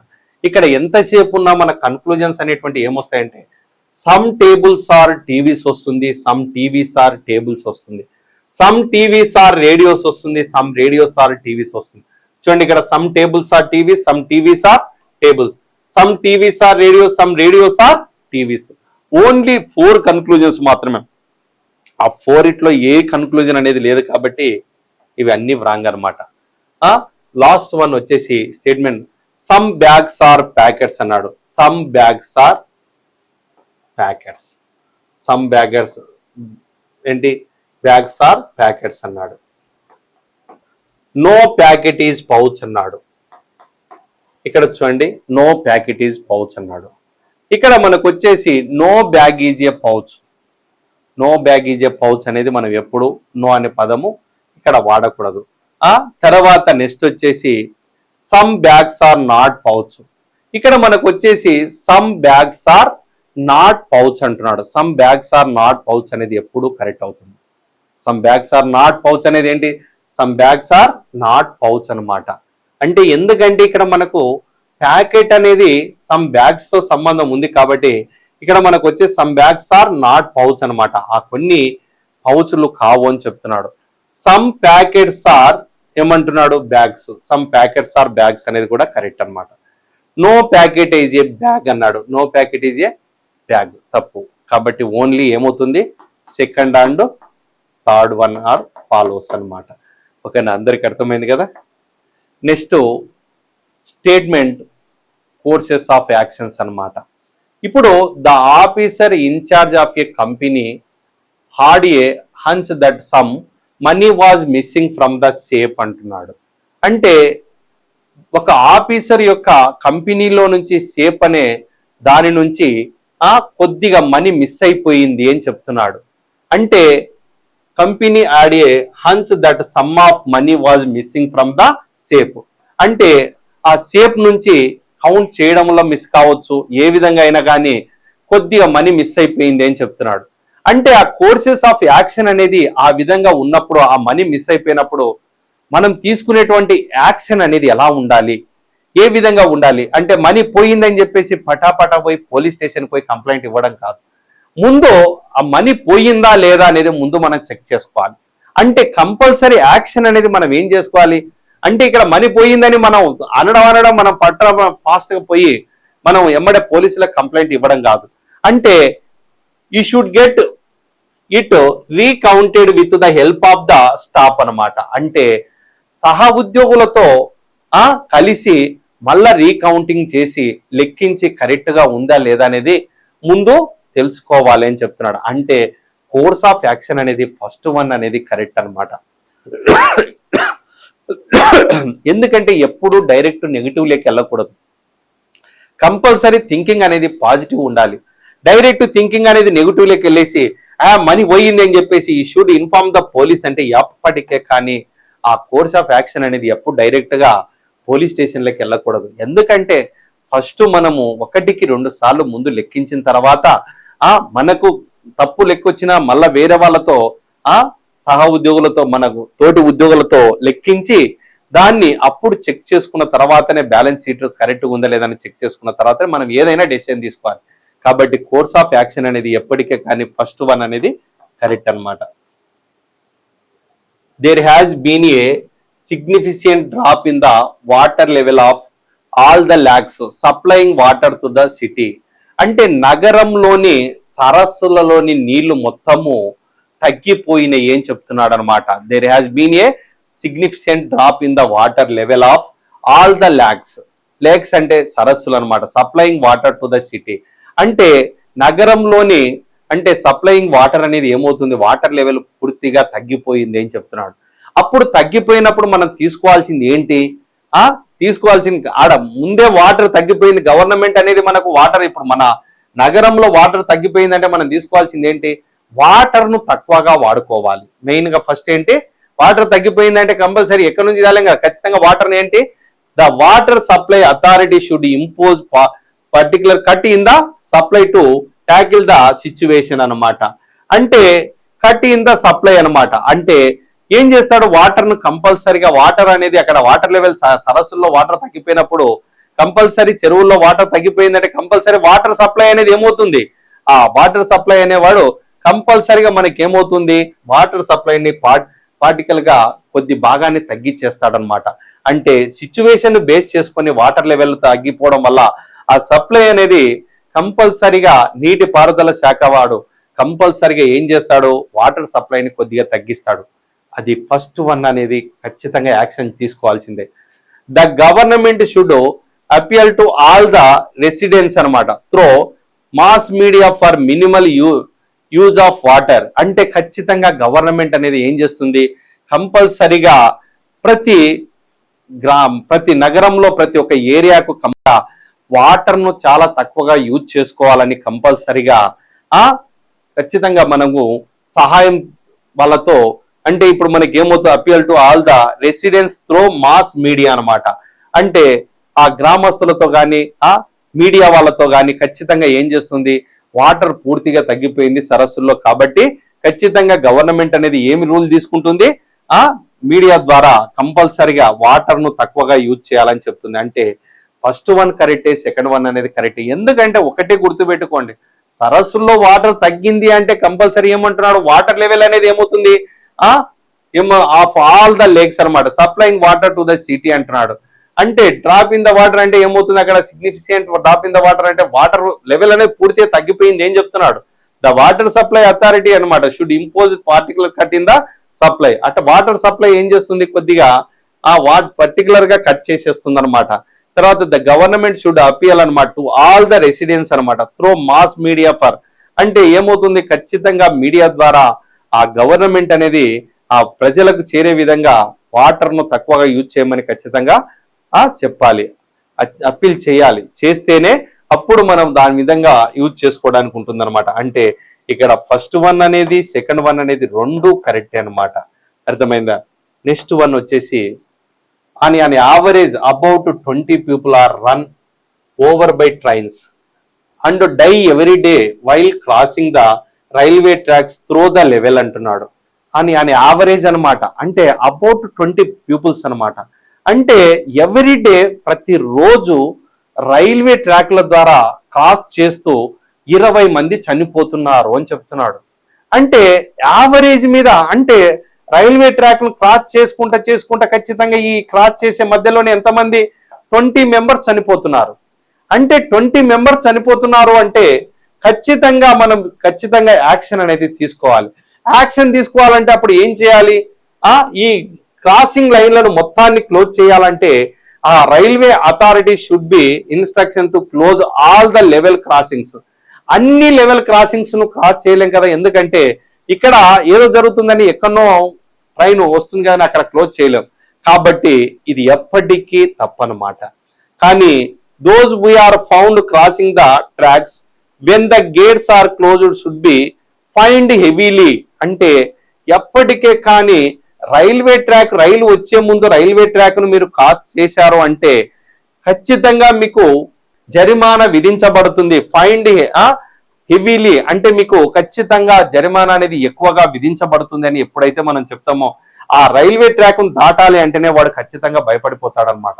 అంటే ఆ కోర్స్ ఆఫ్ యాక్షన్ అనేది కంపల్సరీ యాక్షన్ ఏం తీసుకోవాలా మనం, ఆ రైల్వే ట్రాక్ ను దాటకుండా. ఎందుకంటే రైల్వే ట్రాక్ ఇక్కడ ఒక రైల్వే ట్రాక్ ఉంటుంది, ఇక్కడ ఒక రైల్వే ట్రాక్, అన్నిట్లను క్రాస్ చేయలేం కదా, అన్నిట్లను క్లోజ్ చేయలేం మనం. కాబట్టి ఎప్పటికే కానీ railway authority should be instructed to close all the level crossings. అది ఎప్పటికే కానీ close all the level crossings అంటే అన్ని క్రాసింగ్లను మనము క్లోజ్ చేయలేము. కానీ ఏం చేయొచ్చు, ఈ ట్రాక్ ను దాటాలంటే భయపడే విధంగా వానికి ఫైన్ వేసినాం అంటే ఖచ్చితంగా వాడు ఏం చేశాడో యాక్షన్ తీసుకుంటున్నాం కాబట్టి ఖచ్చితంగా వాడు ఎన్నికి పోతాడనమాట. అది మెయిన్ గా స్టేట్మెంట్స్ అనమాట. ఈ మొత్తం వచ్చేసి మనకు చూడండి ఇక్కడ లాజికల్ రీజనింగ్ మీద మొత్తము స్టేట్మెంట్ అజంప్షన్ ఏంటి, స్టేట్మెంట్ ఆర్గ్యుమెంట్స్ అంటే, స్టేట్మెంట్ కన్క్లూజన్స్ అంటే ఏంటి, statement and course of actions మొత్తము 4 టాపిక్స్ మీద ఎలా ఉంటుంది, ఏ విధంగా అనేది మొత్తం మీకు దాన్ని బేసిక్ తీసుకొని మీకు చెప్పాను. తర్వాత ఈ మెంటల్ ఎబిలిటీ అనేది మనకి ఎలా ఉంటుందంటే number series, letter series, odd men out, coding and decoding, problems, relating and relations అనమాట. అంటే మనకు వచ్చేసి నెంబర్ సిరీస్ అంటే తర్వాత సంఖ్యా వ్యవస్థ, తర్వాత letter series, odd men out, coding and decoding, problem are relating to relations అంటే షేప్స్ అనమాట. అంటే దేర్ సబ్ సెక్షన్స్ అంటున్నాడు. ఒక్కసారి అందరు ఇక్కడ చూడండి. ఇప్పుడు మనకు వచ్చేసి చాలా టాపిక్స్ ఉన్నాయి, కానీ మనకు ఇక్కడ ఇచ్చిన టాపిక్స్ మాత్రం చాలా తక్కువ టాపిక్స్ ఇచ్చాడు. కానీ మనం కంపల్సరీగా ఈ మెంటల్ ఎబిలిటీలో మొత్తము 16 టాపిక్స్ వరకు చదవాలి. ఎందుకంటే ఆ 16 టాపిక్స్, ఎందుకంటే మీరు 30కి 30 సాధించాలి అంటే కంపల్సరీగా ప్రతి ఒక్కరి 16 టాపిక్ల మీద టచ్ ఉండాలి. ఇప్పుడు ఎందుకంటే ర్యాంకింగ్ టెస్ట్ అని, టైమ్ సీక్వెన్స్ టెస్ట్ అని, ఆల్ఫాబెట్ టెస్ట్ అని, తర్వాత డైరెక్షన్స్ అని, తర్వాత బ్లడ్ రిలేషన్స్ ఇచ్చాడు, తర్వాత నెక్స్ట్ డైస్ అని, తర్వాత మనకు వచ్చేసి లాజికల్ వెన్ డయాగ్రామ్స్ అని, క్లాక్, క్యాలెండరు, ప్రతి ఒక్కటి ఇలా అన్ని టాపిక్స్ ను మనం చూసుకోవాలి. తర్వాత ఇక్కడ మనకు నెంబర్ సిరీస్ అన్నాడు. ఈ నెంబర్ సిరీస్ మీద, లెటర్ సిరీస్ మీద, odd men out, coding and decoding, problems, relating to relations, shapes and their sub sections అంటున్నాడు. ఒక్కసారి అందరు ఇక్కడ చూడండి. ఇప్పుడు నెంబర్ సిరీస్ లో వచ్చేసి మనకు నెంబర్ సిరీస్ తీసుకున్నామంటే నెంబర్ సిరీస్ ను ఒక వేలో ఉండదన్నమాట, డైరెక్ట్ స్క్వేర్స్ లో ఇవ్వచ్చు. ఈ నెంబర్ సిరీస్ అనేది మనకు ఫస్ట్ వచ్చేసి మనకి ఏంటంటే నెంబర్ సిరీస్ లెక్క ఎంటర్ అయినామంటే ఫస్ట్ డిఫరెన్స్ అనేది చెక్ చేసుకోవాలి. ఏంటి డిఫరెన్స్ అనేది చెక్ చేసుకోవాలి. ఫస్ట్ ప్రాబ్లం లేక నెంబర్ సిరీస్ లేక ఎంటర్ అవుతున్నామంటే ఫస్ట్ డిఫరెన్స్ అనేది ఏ విధంగా ఉంది. ఇప్పుడు 2, 3, 5, తర్వాత 8, 12, తర్వాత నెక్స్ట్ 17, ఇలా ప్రాబ్లం అనేది ఇచ్చినప్పుడు కంపల్సరీ ఫస్ట్ డిఫరెన్స్ అనేది చూసుకోవాలి. డిఫరెన్స్ అనేది ఎలా ఉంది, 1, 2, 3, 4, 5, నెక్స్ట్ ఏమొస్తుందంటే ఎంత, 6 అన్నమాట. అంటే 17 ఎంత అవుతుంది, అంటే ఫస్ట్ ప్రాబ్లం లేక ఎంటర్ కావడం ఫస్ట్ ఏం చెక్ చేసుకోవాలి, డిఫరెన్స్ అనేది చెక్ చేసుకోవాలి. ఆ డిఫరెన్స్ అనేది చెక్ చేసుకున్న తర్వాతనే నెక్స్ట్ వచ్చేసి ఏంటంటే ప్రాబ్లం అనేది ప్రైమ్ నెంబర్ సిరీస్ లో ఉందా అనేది చూసుకోవాలి. డైరెక్ట్ గా ప్రైమ్ నెంబర్ సిరీస్ లో ఉందా, తర్వాత నెక్స్ట్ ఆ ప్రైమ్ నెంబర్స్ ను ఏ విధంగా ఇచ్చాడు, ఆ difference of the prime numbers ఇచ్చాడా అనేది చూసుకోవాలి. ఇప్పుడు ఫర్ ఎగ్జాంపుల్ ఇప్పుడు 11 ఉంది, 11, 13, 17, 19, 23, 27, 23, 29, 31 డాష్ అంటాడు. అంటే ఇక్కడ ఇచ్చిన సిరీస్ అనేది మనకు డిఫరెన్స్ చెక్ చేసుకుంటే కాదు, ప్రాబ్లం చూస్తేనే చెప్పొచ్చు. ఏంటి ఇక్కడ 2 ఉంది, ఇక్కడ 4 ఉంది, ఇక్కడ 2 ఉంది, ఇక్కడ 4 ఉంది, ఇక్కడ చూస్తే ఏముంది 23కి 29కి ఎంత అవుతుంది, 6 అవుతుంది. తర్వాత మళ్ళీ ఇక్కడ ఎంత వచ్చింది 2. అంటే ఒక సిరీస్ అనేది లేదు ప్రాబ్లంలో. ఆ సిరీస్ అనేది డిఫరెన్స్ అనేది సిరీస్ లో లేనప్పుడు కంపల్సరీ అది ఏ సిరీస్ అని చెప్పొచ్చు. 11, 13, 17, 19, 23, 29, 31 అనేది ఏమవుతుంది, ప్రైమ్ నెంబర్స్ అన్నమాట. అంటే ఆ ప్రైమ్ నెంబర్స్ ని ఎప్పుడు మనం ఏం తీసుకోవాలి, ప్రైమ్ నెంబర్స్ అనేది కంపల్సరీగా 31 తర్వాత నెక్స్ట్ ప్రైమ్ నెంబర్ ఎంత అంటే ఎంత, 37 వస్తుంది అనమాట. ఇప్పుడు మొన్న ఒక ఎగ్జామ్ లో వచ్చేసి ఎలా ఇచ్చాడంటే 2, 3, 3, 5, 5, 7, 7, 11, 11, 13 డాష్ అన్నాడు. ఇప్పుడు అందరూ 2, 3, 3, 5, 5, 7, 7, 11, 11, 13 అనేసరికి ఒకరొకరి వే ఒక విధంగా వెళ్తుంది అనమాట. ఎందుకంటే ఆ నెంబర్ సిరీస్ లో అనేది 2, 3, 3, 5, 5, 7, 7, 11, 11, 13 అనేసరికి ఇక్కడ 2, 3 డిఫరెన్స్ చూసుకుంటూ పోతే మనకు డిఫరెన్స్ ఒకదానికి ఒకటి సంబంధం లేదు. 2, 3, 5, 7, 11 నెక్స్ట్ ఏమొస్తుంది, prime number 13. 3, 5, 7, 11, 13 next prime number ఏంటి, 17. అంటే ఆన్సర్ ఏమవుతుంది, 13, 17 అనమాట. అంటే నెంబర్ సిరీస్ లో ఒక వే అనేది లేదు. క్వశ్చన్ ఈ విధంగానే ఇవ్వాలి, ఈ రూల్ ప్రకారమే ఇవ్వాలనే వే అనేది లేదు. మొన్న గ్రూప్ 1 లో వచ్చేసి లాస్ట్ ప్రీవియస్ గ్రూప్ 1 లో 1, 2, 3, 5, డాష్, 10, 15, 30 ఇచ్చేసాడు. 1, 2, 3, 5, డాష్, 10, 15, 30 ఈ నెంబర్ సిరీస్ లో ఇది ఇచ్చినాడు. అందరు ఏం చేస్తున్నారంటే ఎంతసేపు ఉన్న గ్రూప్ 1 వాళ్ళుగా ప్రతి ఒక్క స్టూడెంట్ కానీ అందరు ఏం చూస్తున్నారంటే డిఫరెన్స్ చూస్తున్నారు. 1, 2, 2, 3 ఇక్కడ 3 రావాలా కదా. అందరు ఈడి వరకు చూసినారు, ఆన్సర్ 7 పెట్టేసి వచ్చినారు. అది ఏంటి ఏం కథ అనేది మనము ఆ నెంబర్ సిరీస్ అనేది ఈ విధంగానే ఉండాలనేది లేనే లేదనమాట. ప్రాబ్లం వచ్చేసి ఆ నెంబర్ సిరీస్ లో ఏ విధంగా ఇవ్వచ్చు, కానీ వాడు ఎంత తెలివిగా ఇచ్చాడంటే 30 యొక్క ఫ్యాక్టర్స్ ఇచ్చాడు, 30 యొక్క ఫ్యాక్టర్స్ ఇచ్చాడు. 30 యొక్క ఫ్యాక్టర్స్ ఏంటివి? 1, 2, 3, 5, 6, తర్వాత 10, 15, 30 అనమాట.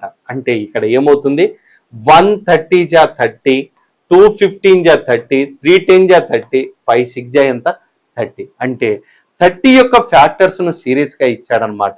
అంటే ఒక ప్రాబ్లం అనేది నెంబర్ సిరీస్ లో మనకి ఎలా ఉంటుంది అంటే ఆ డిఫరెన్స్ కానీ, ప్రైమ్ నెంబర్ సిరీస్ కానీ, ఆ ఫ్యాక్టర్స్ లో కానీ, కాంపోజిట్ నెంబర్ సిరీస్ కానీ, తర్వాత నెక్స్ట్ స్క్వేర్ సిరీస్ కానీ, తర్వాత n² ప్లస్ n సిరీస్ కానీ, n² - n సిరీస్ కానీ, తర్వాత n² - 1 కానీ, n² + 1 సిరీస్ కానీ, ఆ తర్వాత క్యూబ్ సిరీస్ కానీ, ప్రతి ఒక్కటి నెంబర్ ఆఫ్ సిరీస్ లో చాలా మెథడ్స్, తర్వాత multiplications and addition subtraction methods అనమాట. అంటే నెంబర్ సిరీస్ లో కంపల్సరీగా మనకు నెంబర్ సిరీస్ నుంచి కంపల్సరీ 2 క్వశ్చన్స్ అనేటువంటివి మనకు ఉంటాయి అన్నమాట నెంబర్ సిరీస్. తర్వాత లెటర్ సిరీస్ ని తీసుకుంటే ఆ లెటర్ సిరీస్ అనేది మొత్తం 3 పద్ధతులు ఉంటుంది అనమాట లెటర్ సిరీస్ అనేది. ఆ లెటర్ సిరీస్ ని తీసుకున్నాం అంటే మనకు ఇప్పుడు ఏ బి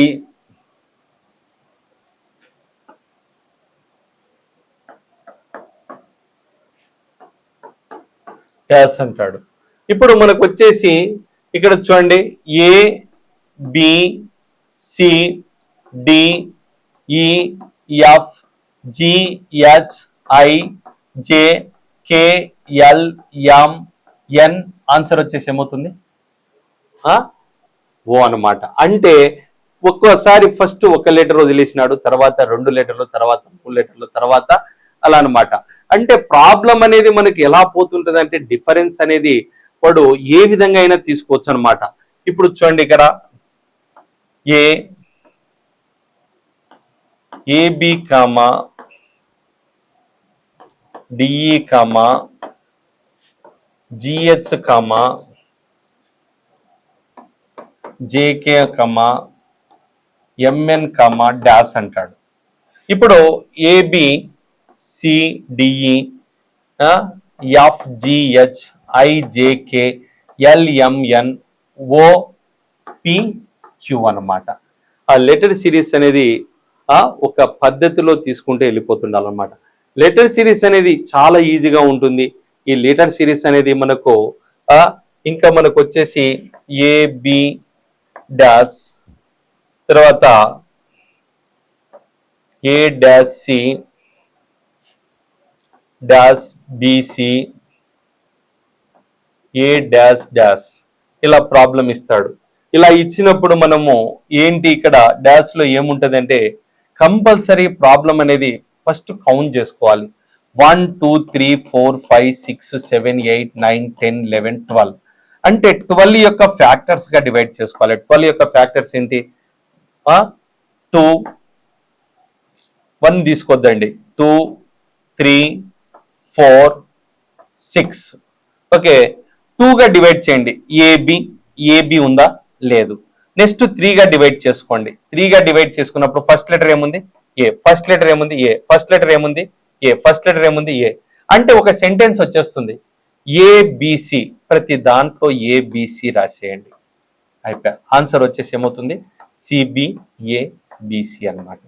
అంటే కంపల్సరీగా నెంబర్ సిరీస్ కానీ లెటర్ సిరీస్ కానీ ఆడ్ మెన్ అవుట్ కానీ, ఆడ్ మెన్ అవుట్ అనేది ఆ నెంబర్ సిరీస్ నుంచే వాడు ఏం చేస్తాడంటే ఏదో ఒక నెంబర్ను మిస్ చేస్తాడు. ఆ నెంబర్ను మిస్ చేసినప్పుడు మనం దాన్ని ఫైండ్ అవుట్ చేయాలన్నమాట. ఇప్పుడు చూడండి ఇక్కడ మనకు ఇప్పుడు ఆడ్ మెన్ అవుట్ అన్నమాట.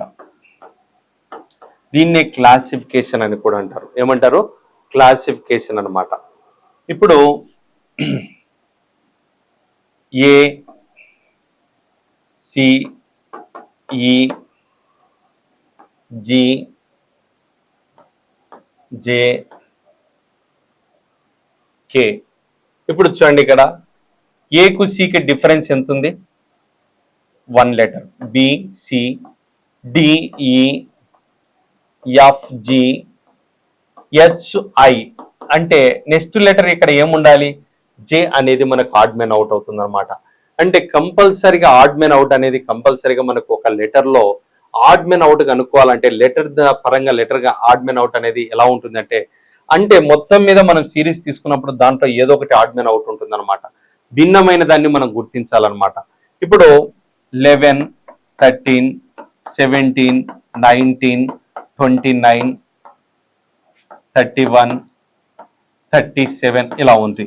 ఇప్పుడు దీంట్లో ఆడ్ మెన్ అవుట్ ఏంటంటే ఏమవుతుంది? 11, 13, 17, 19, 23 అనేది ఉండాలి. 23 ఉందా ఇక్కడ? లేదు. కాబట్టి ఏమవుతుంది? 29 అనేది ఆడ్ మెన్ అవుట్ అవుతుంది అనమాట. అంటే భిన్నమైన దాన్ని గుర్తించమంటున్నాడు. భిన్నమైన దాన్ని గుర్తించమంటున్నాడు. ఇప్పుడు 7, 35, 21, 7, 35, 21, 81 ఉంది. ఇప్పుడు 7, 35, 21, 81 ఇలా ఇచ్చినప్పుడు మనకు ఏంటంటే భిన్నమైనది అంటే ఒకటి, మూడిటికి ఒకే లక్షణం ఉండి ఒక్కటి మాత్రమే అటు లక్షణాన్ని లోపించాలి. దాన్నే మనం భిన్నమైనది అని అంటాం. ఇప్పుడు 7, 35, 21, 81 అన్నాడు. 7, 35, 21, 81 అన్నప్పుడు మనకి ఏమవుతుంది? ఇక్కడ చూడండి, 7, 35, 21, 81.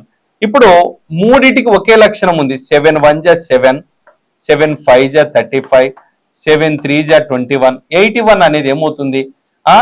7 యొక్క మల్టిపుల్ కాదు. కాబట్టి ఏమో భిన్నమైనది. అంటే మూడిటికి ఒకే లక్షణం ఉంది, ఒకటి మాత్రమే అటు లక్షణాన్ని లోపించింది. కాబట్టి దాన్నే మనం ఏమంటాము? భిన్నమైనది అని అంటాం అనమాట.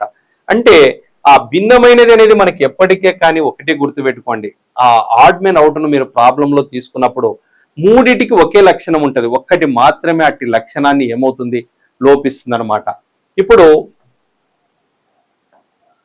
257,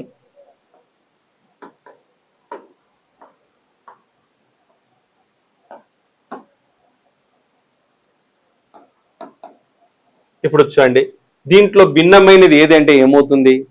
ఇప్పుడు ఫస్ట్ నెంబర్ ను ఒకసారి జాగ్రత్తగా చూడండి. ఇక్కడ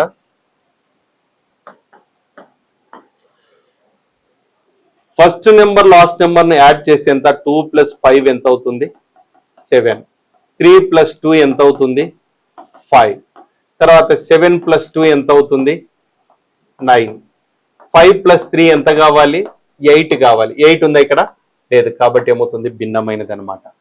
ఆడ్ మెన్ అవుట్ అనేది మనకు ప్రాబ్లమ్స్ బట్టి, ఎందుకంటే మీరు ఇక్కడ ఓన్లీ నేను మామూలుగా మనకు వచ్చేసి ఒక క్లాస్ సింపుల్ గా తీసుకుంటున్నాను, కానీ క్లాసులో దీని మీద చాలా ప్రాబ్లమ్స్ చెప్తాను. ఎందుకంటే క్లాసిఫికేషన్ కానీ తర్వాత నెంబర్ సిరీస్ కానీ ఒక్కొక్క దాని మీద ఒక 10-20 ప్రాబ్లమ్స్ తీసుకుంటాను. తర్వాత నెక్స్ట్ వచ్చేసి డైరెక్షన్స్ అన్నమాట.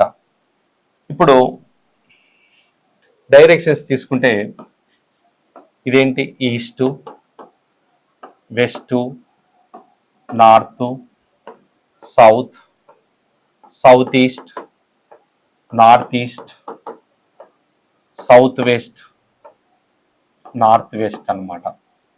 ఇప్పుడు for example Shiva went to east 40 meters అంటున్నాడు. Shiva went to 40 meters east అంటున్నాడు. ఇప్పుడు శివ అనేవాడు 40 మీటర్లు వెళ్తున్నాడు అనమాట. తూర్పుకు ఎన్ని మీటర్లు వెళ్తున్నాడు? శివ అనేవాడు 40 మీటర్లు తూర్పుకు వెళ్ళి అక్కడి నుంచి ఏమంటున్నాడు? అక్కడి నుండి దక్షిణానికి అంటే దెన్ టర్న్ సౌత్ అనమాట 28 మీటర్స్ వెళ్తున్నాడు. సౌత్కి వచ్చేసి ఎంత అన్నాడు? సౌత్కి వచ్చేసి ఎంత? 28 మీటర్స్ వెళ్తున్నాడు. మళ్ళీ అక్కడి నుంచి మళ్ళా పడమరకు వచ్చేసి 40 మీటర్లు వెళ్తున్నాడు. ఎంత? పడమరకు వచ్చేసి ఎన్ని మీటర్లు వెళ్తున్నాడు? 40 మీటర్లు వెళ్తున్నాడు. మళ్ళీ అక్కడి నుంచి మళ్ళీ 12 మీటర్లు వచ్చేసి సౌత్కి వస్తున్నాడు. అంటే ప్రాబ్లంలో వచ్చేసి మొత్తం మీద in which direction Shiva starting point నుంచి ఏ డైరెక్షన్ లో ఉన్నాడు అంటున్నాడు. ఏ డైరెక్షన్ లో ఉన్నాడు అంటే ఇన్ విచ్ డైరెక్షన్ అన్నమాట, ఫ్రమ్ ద స్టార్టింగ్ పాయింట్ అంటున్నాడు. అంటే in which direction from the starting point అంటే ఏమవుతుంది? ఇప్పుడు శివ ఫస్ట్ ఏదైనా ప్రాబ్లం చేస్తున్నారు అంటే ఫస్ట్ స్టార్టింగ్ పాయింట్ అనేది తీసుకోవాలి. శివ 40 meters టువర్డ్స్ లెఫ్ట్ అంటాడు. Shiva went to the 40 meters towards ఏమంటాడు ఈస్ట్ అంటాడు. టువర్డ్స్ ఈస్ట్ అన్నప్పుడు ఎంత అవుతుంది, వీడికి 40 meters వెళ్ళాడు. ఇక్కడికి వెళ్ళిన తర్వాత మళ్ళీ ఏం చేసినాడు, సౌత్కి ఎన్ని మీటర్లు వెళ్ళాడు, 28 meters వెళ్ళాడు. తర్వాత మళ్ళీ నెక్స్ట్ వచ్చేసి ఏం చేసినాడు, మళ్ళీ వెస్ట్కి వచ్చేసి ఎంత 40 meters వెళ్ళాడు. 40 meters వెళ్ళి మళ్ళీ తర్వాత నెక్స్ట్కి వచ్చేసి అక్కడ నుంచి ఎంత 12 meters ఎంత అన్నాడు, 12 meters మళ్ళీ ఏం చేసినాడు, సౌత్కి వెళ్ళాడు. అయిపోయా. From starting point in which direction అంటే ఏమవుతుంది చూడండి, ఇక్కడ సౌత్ వచ్చేసి ఎంత అవుతుంది, సౌత్ మొత్తం ఎంత ఉంటుంది, ఇక్కడ నుంచి ఇక్కడికి 28 ఉంటుంది. 28 + 12 ఎంత అంటే ఇది మామూలుగా ప్రాబ్లం అనేది డయాగ్రామ్ ద్వారా గీసుకోవచ్చు అనమాట. ఇది డైరెక్షన్ అనేది చాలా సింపుల్ షార్ట్ కట్ లో చేసుకోవచ్చు అనమాట. సేమ్ డైరెక్షన్ ఇచ్చినప్పుడు యాడ్ చేసుకోవాలి, ఆపోజిట్ డైరెక్షన్ ఇచ్చినప్పుడు సబ్స్ట్రాక్ట్ చేసుకోవాలి. ఈస్ట్ ఫ్రమ్ 40 meters అన్నాడు, ఈస్ట్ ఎంత అన్నాడు 40, సౌత్ ఎంత అన్నాడు 28 meters అన్నాడు. మళ్ళా వెస్ట్ వచ్చేసి ఎంత అన్నాడు 40 meters అన్నాడు.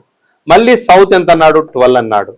ఎప్పుడు ఈస్ట్ కు వెస్ట్ అనేది ఎలా ఉంటుంది, ఆపోజిట్ లో ఉంటుంది కాబట్టి అవి రెండు ఏమైపోతాయి, మైనస్ అయిపోతాయి అన్నమాట.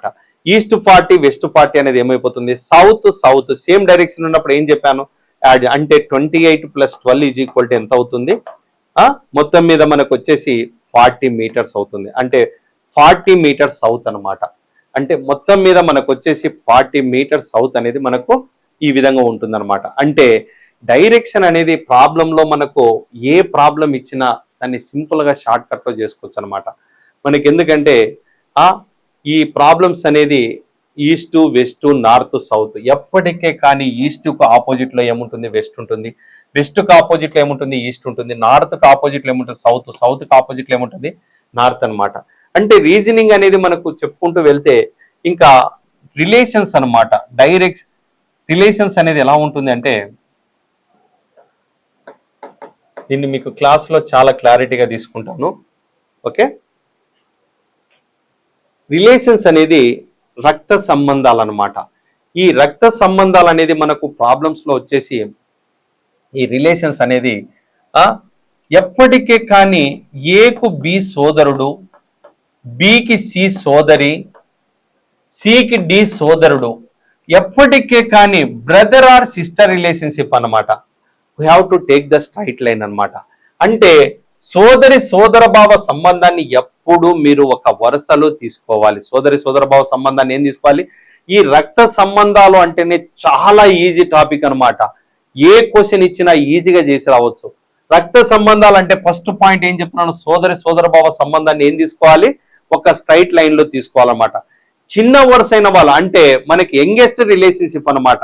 కొడుకును కానీ కూతురును కానీ తర్వాత మేనల్లుడు కానీ మేనకోడలు కానీ ఇప్పుడు ఏమవుతుంది, E is the son of B అంటాడు, D is the son of C అంటాడు. సన్ అని ఇచ్చినప్పుడు కంపల్సరిగా కొడుకు రిలేషన్షిప్. తర్వాత F is a daughter of D అంటాడు. డాటర్ అంటే ఏదైనా ప్రాబ్లం మనకి ఇస్తున్నాడు అంటే కంపల్సరిగా దాన్ని సోదరభావ సంబంధాన్ని స్ట్రైట్ లైన్ లో తీసుకోవాలి.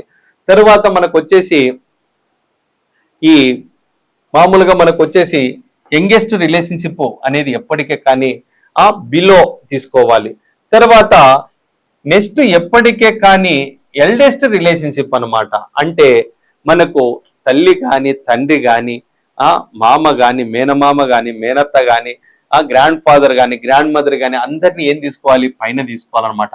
అబౌవ్ ద ప్లేస్ అన్నమాట. ఇది అండర్ ద ప్లేస్, అది వచ్చేసి ఏంటి అబౌవ్ ద ప్లేస్ అన్నమాట. అంటే E is the father of B అంటాడు. తర్వాత C is the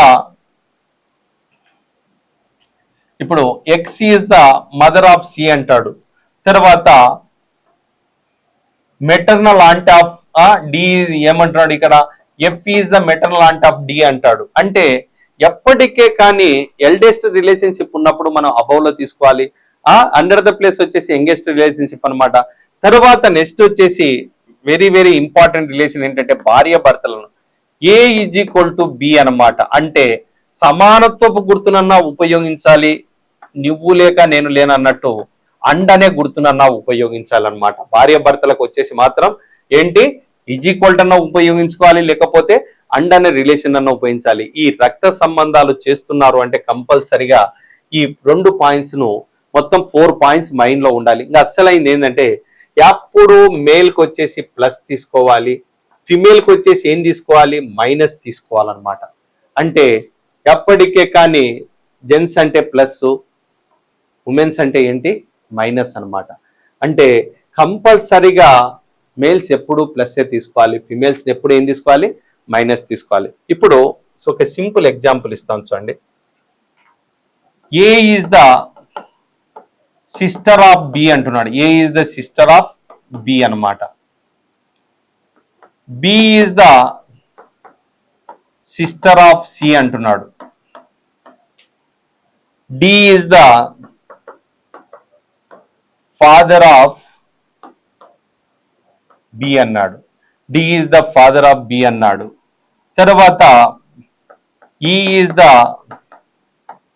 mother of C అన్నాడు. What is the relation between D and E అన్నాడు. What is the relation between D and E అంటే first point ఏమి ఇచ్చినాడు, ఏ is the sister of B అన్నాడు. A is the sister of B అంటే A బికి సోదరి అన్నాడు, కాబట్టి ఎమ్మడే మైనస్ అన్నమాట. A is the sister of B అంటే ఏ బికి, ఏ అనేది బికి సోదరి. B is the sister of C అంటే బి సికి సోదరి అన్నాడు. తర్వాత D is the father of B అన్నాడు. డి బికి ఫాదర్ అయినప్పుడు వీళ్ళిద్దరికి కూడా డి ఏమవుతాడు, ఫాదర్ అవుతాడు. తర్వాత E is the mother of C అన్నాడు. ఈ అనేది సికి మదర్ అయినప్పుడు కంపల్సరీ ఏకు మదర్ అవుతుంది బికి. అంటే వీళ్ళ ముగ్గురికి ఈ మదర్ అయినప్పుడు డి వీళ్ళిద్దరికి ఫాదర్ అయినప్పుడు వీళ్ళిద్దరి మధ్యన ఏం రిలేషన్షిప్ ఉంటుంది, వైఫ్ అండ్ హస్బెండ్ రిలేషన్షిప్ అన్నమాట. ఓకే, అందరికి అర్థమైంది కదా. ఓకే, నెక్స్ట్ వచ్చేసి చూడండి ఇక్కడ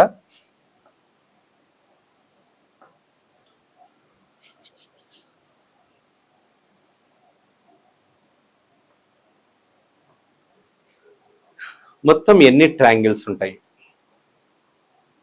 ఎన్ని ట్రయాంగిల్స్ ఉంటాయి అంటే ఇప్పుడు 1 2 3 4 5 6 7 8 9 10 తర్వాత నెక్స్ట్ వచ్చేసి 11 12 13. అంటే ఇక్కడికి ఎన్ని వచ్చినాయి, మనకు 13 వచ్చినాయి. చూద్దాం ఇప్పుడు.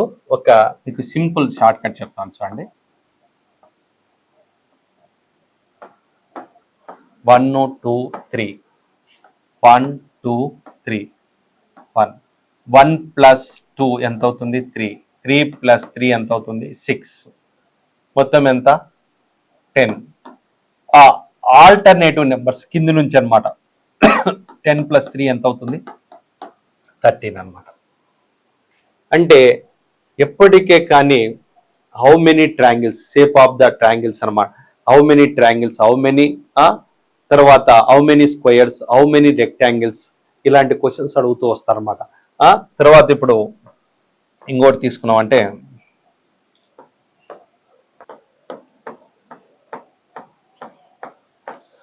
1 2 3 4 ఏం లేదు, సిరీస్ ఆఫ్ ద నెంబర్స్ రాసుకున్నాం. 1 2 3 4 1 1 ప్లస్ 2 ఎంత, 3 3 ప్లస్ 3 ఎంత, 6 6 ప్లస్ 4 ఎంత, 10 ఎంత అవుతుంది, 20 6 1 20 ప్లస్ 7 ఎంత అవుతుంది, 27 అన్నమాట.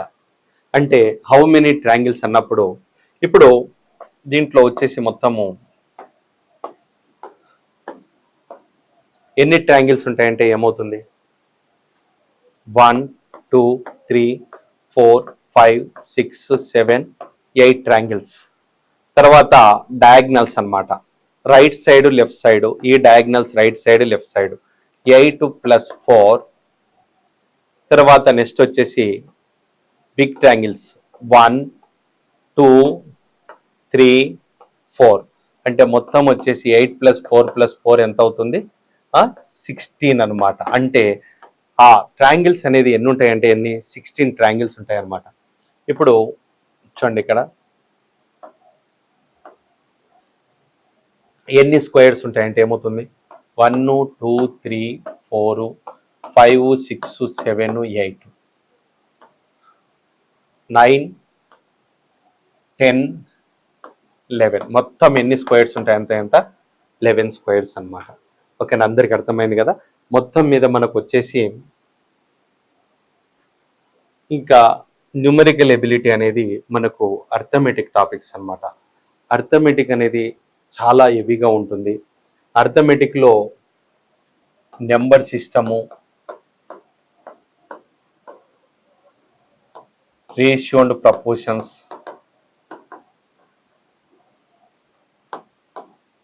Ages, profit and loss, percentages, time and work, time and distances,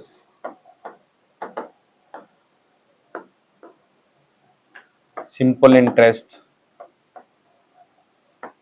compound interest,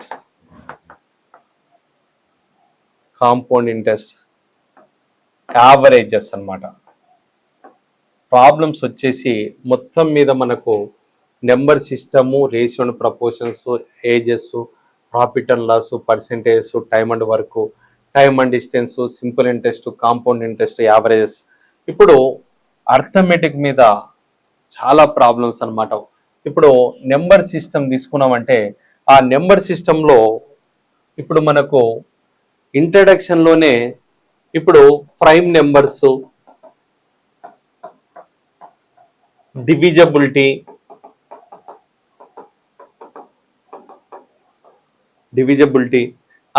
ఎందుకంటే మనకి ప్రైమ్ నెంబర్స్ మీద, డివిజబిలిటీ మీద చాలా సార్లు క్వశ్చన్ ఇస్తున్నాడు.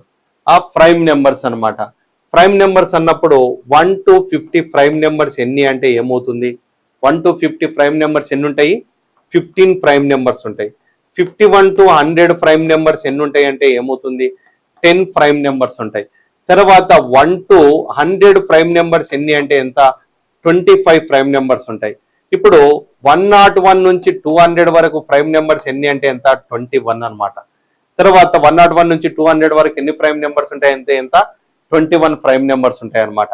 ఇప్పుడు 101 నుంచి 200 వరకు ప్రైమ్ నెంబర్స్ అన్నమాట. తర్వాత 1 to 200 ప్రైమ్ నెంబర్ ఏమవుతుంది 46 ప్రైమ్ నెంబర్స్ అన్నమాట. మొత్తం ఎన్ని ఉంటాయి 46 ప్రైమ్ నెంబర్స్ అన్నమాట.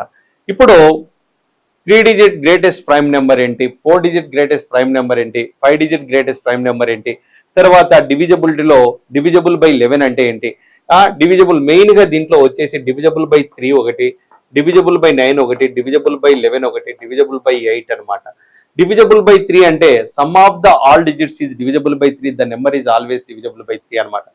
Some of the all digits is divisible by 9, the number is always divisible by 9. The difference between the sum of the alternative numbers is 0 or multiple of 11, the number is exactly divisible by 11 అన్నమాట. divisible by 8 అన్నమాట. the last 3 digits are 3 zeros or last 3 digits are divisible by 8, the number is always divisible by 8 అన్నమాట. అంటే ఇప్పుడు ratio and proportions లో తీసుకుంటే మనకు వచ్చేసి A:B = 7:5, C:D = 8:9 అంటాడు. దెన్ A:B ఎంత 7:5, B:C = 8:9 అంటాడు. దెన్ ఫైండ్ A:B:C అంటాడు. ఇప్పుడు 7:5, B:C ఎంత 8:9. ఫస్ట్ A:B ఎంత ఉంది 7:5, B:C ఎంత ఉంది 8:9 అనమాట. A:BC అని కనుక్కోవాలంటే ఫస్ట్ క్రాస్ అన్నమాట. 7 8 జా ఎంత అవుతుంది 56, 5 8 జా ఎంత అవుతుంది 40, 5 9 జా ఎంత అవుతుంది 45 అన్నమాట. అంటే ఇక్కడ మనకు ప్రాబ్లమ్స్ వచ్చేసి ఒకటి A:B ఇచ్చి కనుక్కోవచ్చు, A:B, B:C, C:D ఇచ్చి A:B:C:D అనుకునేది. రేషియో అండ్ ప్రపోర్షన్స్ అనేది చాలా పెద్ద టాపిక్ అనమాట. దగ్గర మనకు వచ్చేసి 120 ప్రాబ్లమ్స్ దాకా వస్తాయి అన్నమాట. దాంట్లో ఏంటికంటే తర్వాత డైరెక్ట్ ప్రపోర్షన్ అని ఉంటుంది, ఇన్వర్స్ ప్రపోర్షన్ ఉంటుంది, మిక్స్డ్ ప్రపోర్షన్స్ అనేది మొత్తం రేషియో అండ్ ప్రపోర్షన్స్ లో చాలా టాపిక్స్ ఉంటాయి అన్నమాట. ఇంకా మనం ఏజెస్ తీసుకున్నామంటే కంపల్సరీ వయస్సులు అనేది మనకు ఈ ఏజెస్ అనేది ఎలా ఉంటుంది అంటే 10 సంవత్సరాల క్రితం తల్లి వయస్సు కూతురు వయస్సుకు 4 రెట్లు అన్నాడు. 10 సంవత్సరాల క్రితం తల్లి వయసు కూతురు వయసుకి ఎన్ని రెట్లు అన్నాడు? 4 రెట్లు. 10 సంవత్సరాల తర్వాత తల్లి వయసు కూతురు వయసుకి ఎన్ని రెట్లు అన్నాడు? 2 రెట్లు అంటున్నాడు. ప్రస్తుతము కూతురు వయసు ఎంత అన్నాడు? 10 years ago mother was 4 times the daughter's age అంటున్నాడు. 10 years after mother age 2 times the daughter age, then find the daughter age అంటున్నాడు. అంటే ఇక్కడ 10 సంవత్సరాల క్రితం తల్లి వయసు ఇచ్చి కూతురు వయసు ఎంత ఉంది? 4, 4:1 ఉంది. 10 సంవత్సరాల తర్వాత ఎంత ఉంది? 2:1 ఉంది. తర్వాత ప్రస్తుతం అన్నప్పుడు ఏమవుతుంది? ఇక్కడ మొత్తం టైం పీరియడ్ వచ్చేసి 10 సంవత్సరాల క్రితముకు 10 సంవత్సరాల తర్వాతకు మధ్య టైం పీరియడ్ ఎంత ఉంటుందంటే, ఇప్పుడు ప్రజెంట్ వచ్చేసి యువర్ ఏజ్ వచ్చేసి 30 years అనుకుందాం. 10 years ago age is equal to ఎంత అవుతుంది? 20 years. 10 years ago ఎంత? 20. 10 years ఆఫ్టర్ ఏజ్ ఎంత అవుతుంది? 40. Difference of the 10 years ago 10 years after age వచ్చేసి ఎంత అవుతుంది? 20 years అన్నమాట. అంటే time period is equal to ఎంత అవుతుంది? 20 into. ఇప్పుడు డాటర్ ఏజ్ ని ఫైండ్ అవుట్ చేయమన్నారు కాబట్టి డాటర్ ఏజ్ ఎంత ఉంది? 1. Difference of the cross product అన్నప్పుడు ఏమవుతుంది ఇక్కడ? చూడండి, ఇక్కడ డిఫరెన్స్ వచ్చేసి ఎంత ఉంది? By difference of the cross product అంటే 4 - 2 ఎంత అవుతుంది? 2. 2 1 జా 2 10 జా. అంటే 10 years ago డాటర్ ఏజ్ ఎంత ఉంది? 10 ఉంది. ప్రజెంట్ ఎంత అంటే 10 + 10 ఈజ్ ఈక్వల్ టు ఎంత అవుతుంది? 20 అనమాట. ఎంత అవుతుంది? 20 అనమాట. అంటే మనకు ఏజెస్ మీద తీసుకున్న, ప్రాఫిట్ అండ్ లాస్ తీసుకున్న, ప్రాఫిట్ అండ్ లాస్ లో మనకు వచ్చేసి ప్రాబ్లమ్స్ వచ్చేసి, ఎందుకంటే మెయిన్ గా వెరీ ఇంపార్టెంట్ క్వశ్చన్స్ వచ్చేసి ఏంటంటే 10 articles cost price is equal to 12 articles selling price అంటాడు. 10 articles cost price is equal to 12 articles selling price అన్నప్పుడు then find the profit or loss percentage అంటాడు. ఇప్పుడు cost price is equal to ఎంత ఉంది? 12. Selling price వచ్చేసి ఎంత ఉంది? 10. అంటే 10 articles cost price is equal to 12 articles selling price అంటున్నాడు. Cost price is equal to 12, selling price is equal to 10 అన్నప్పుడు కాస్ట్ ప్రైస్ ఎంత? 12, సెల్లింగ్ ప్రైస్ ఎంత అవుతుంది? 10. ఇప్పుడు ఇక్కడ మనకు వచ్చేసి కాస్ట్ ప్రైస్ 12 రూపీస్ ఉంది, సెల్లింగ్ ప్రైస్ అన్నప్పుడు లాస్ ఈజ్ ఈక్వల్ టు ఎంత వచ్చింది? 2 rupees. Loss percentage is equal to ఏమవుతుంది? Loss percentage is equal to ఏమవుతుంది? Loss by cost price into 100 అనమాట. 2 1 జా 2 6 జా 3 3 జా 50 జా 50/3 అంటే ఎంత అవుతుంది? 16 2/3% అనమాట. ఎంత వచ్చింది? 16 2/3% అనమాట. ఇప్పుడు మనకు ప్రాబ్లం వచ్చేసి ఇక్కడ 10 articles cost price is equal to 12 articles selling price అన్నాడు. మనకు మెయిన్ గా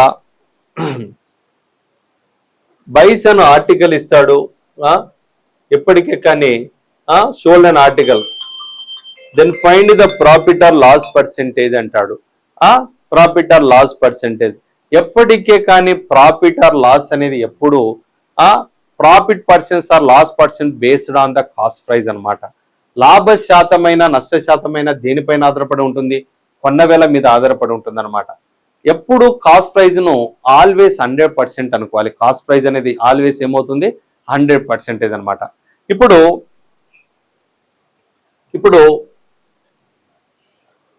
2 TVs అనమాట.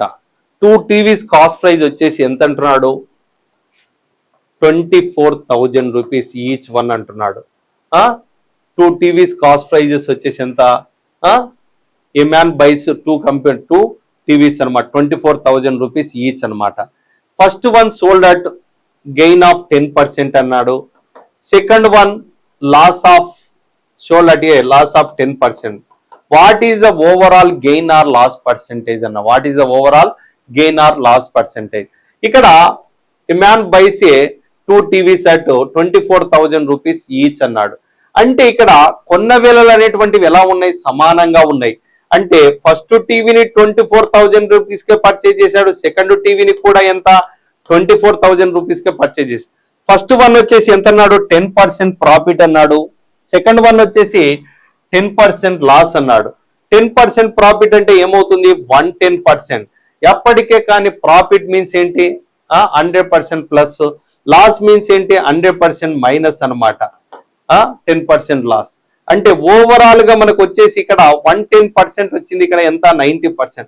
ఎప్పటికే కానీ ప్రాఫిట్ పర్సెంట్ లాస్ పర్సెంట్ అనేటువంటి రెండు ఈక్వల్ గా ఉన్నప్పుడు ఎప్పటికే కానీ ఆన్సర్ ఏంటంటే no profit or no loss అనమాట. No profit or no loss.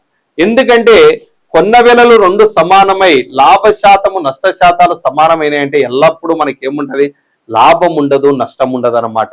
అర్థమైందా? తర్వాత అదే ఇప్పుడు రెండు కంప్యూటర్లు ఒకటొకటి 20,000 రూపాయల చొప్పున అమ్మాడు.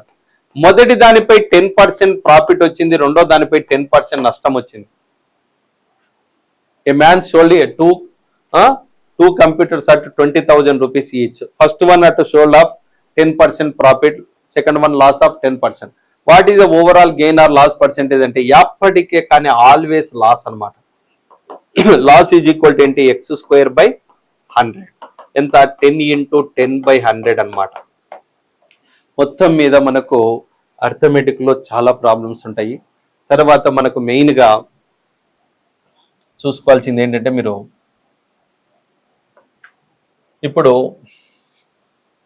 పర్సెంటేజెస్, తర్వాత time and work, time and distance, తర్వాత సింపుల్ ఇంట్రెస్ట్, కాంపౌండ్ ఇంట్రెస్ట్ అనేది మనకు ప్రాబ్లమ్స్ ఒక్కొక్క దానికి చాలా మోడల్స్ ఉంటాయి. ఎందుకంటే తర్వాత అన్ని అవి క్లాస్లో తీసుకుంటాను. తర్వాత మనకు డేటా సఫిషియన్సీ అన్నమాట, డేటా అనాలిసిస్ అంటారు. సఫిషియన్సీ, దీన్నే డేటా అనాలిసిస్ అని కూడా అంటారు. ఈ డేటా అనాలిసిస్ అనేది ఏంటంటే టేబుల్స్ ఒకటి,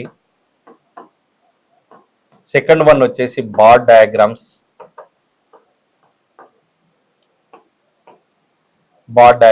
తర్వాత పై డయాగ్రామ్స్,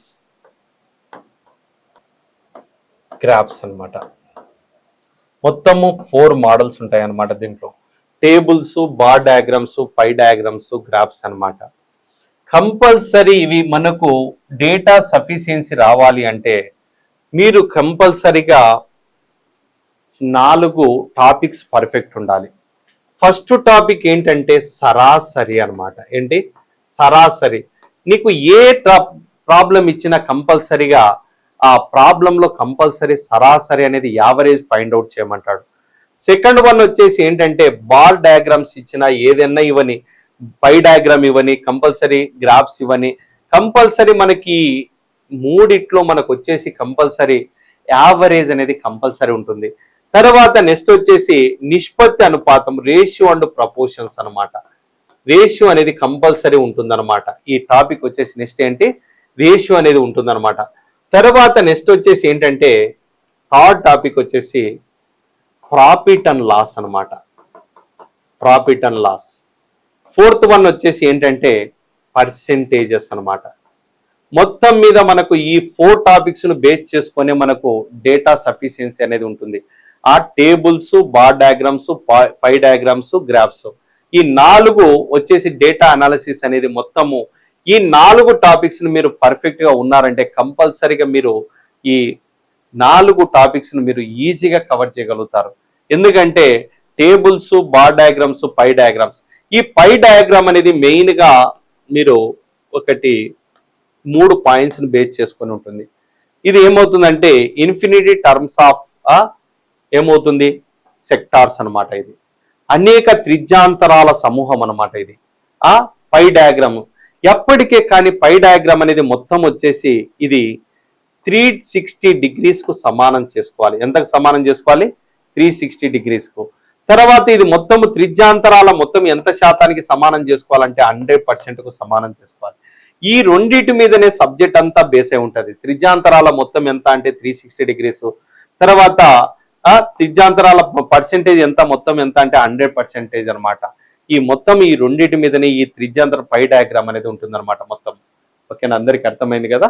ఓకే, మరి టీచర్ జాబే మీ లక్ష్యమా? Telangana TET DSC, AP DSC prepare అయ్యే విద్యార్థులకు Ramayya coaching centre offline coaching, online live classes. Offline coaching కావాలంటే దిల్షుక్ నగర్ హైదరాబాద్ రండి. ఆన్లైన్ లైవ్ క్లాస్ కావాలంటే ప్లే స్టోర్ నుంచి Ramayya computer coaching centre mobile app download చేసుకోండి.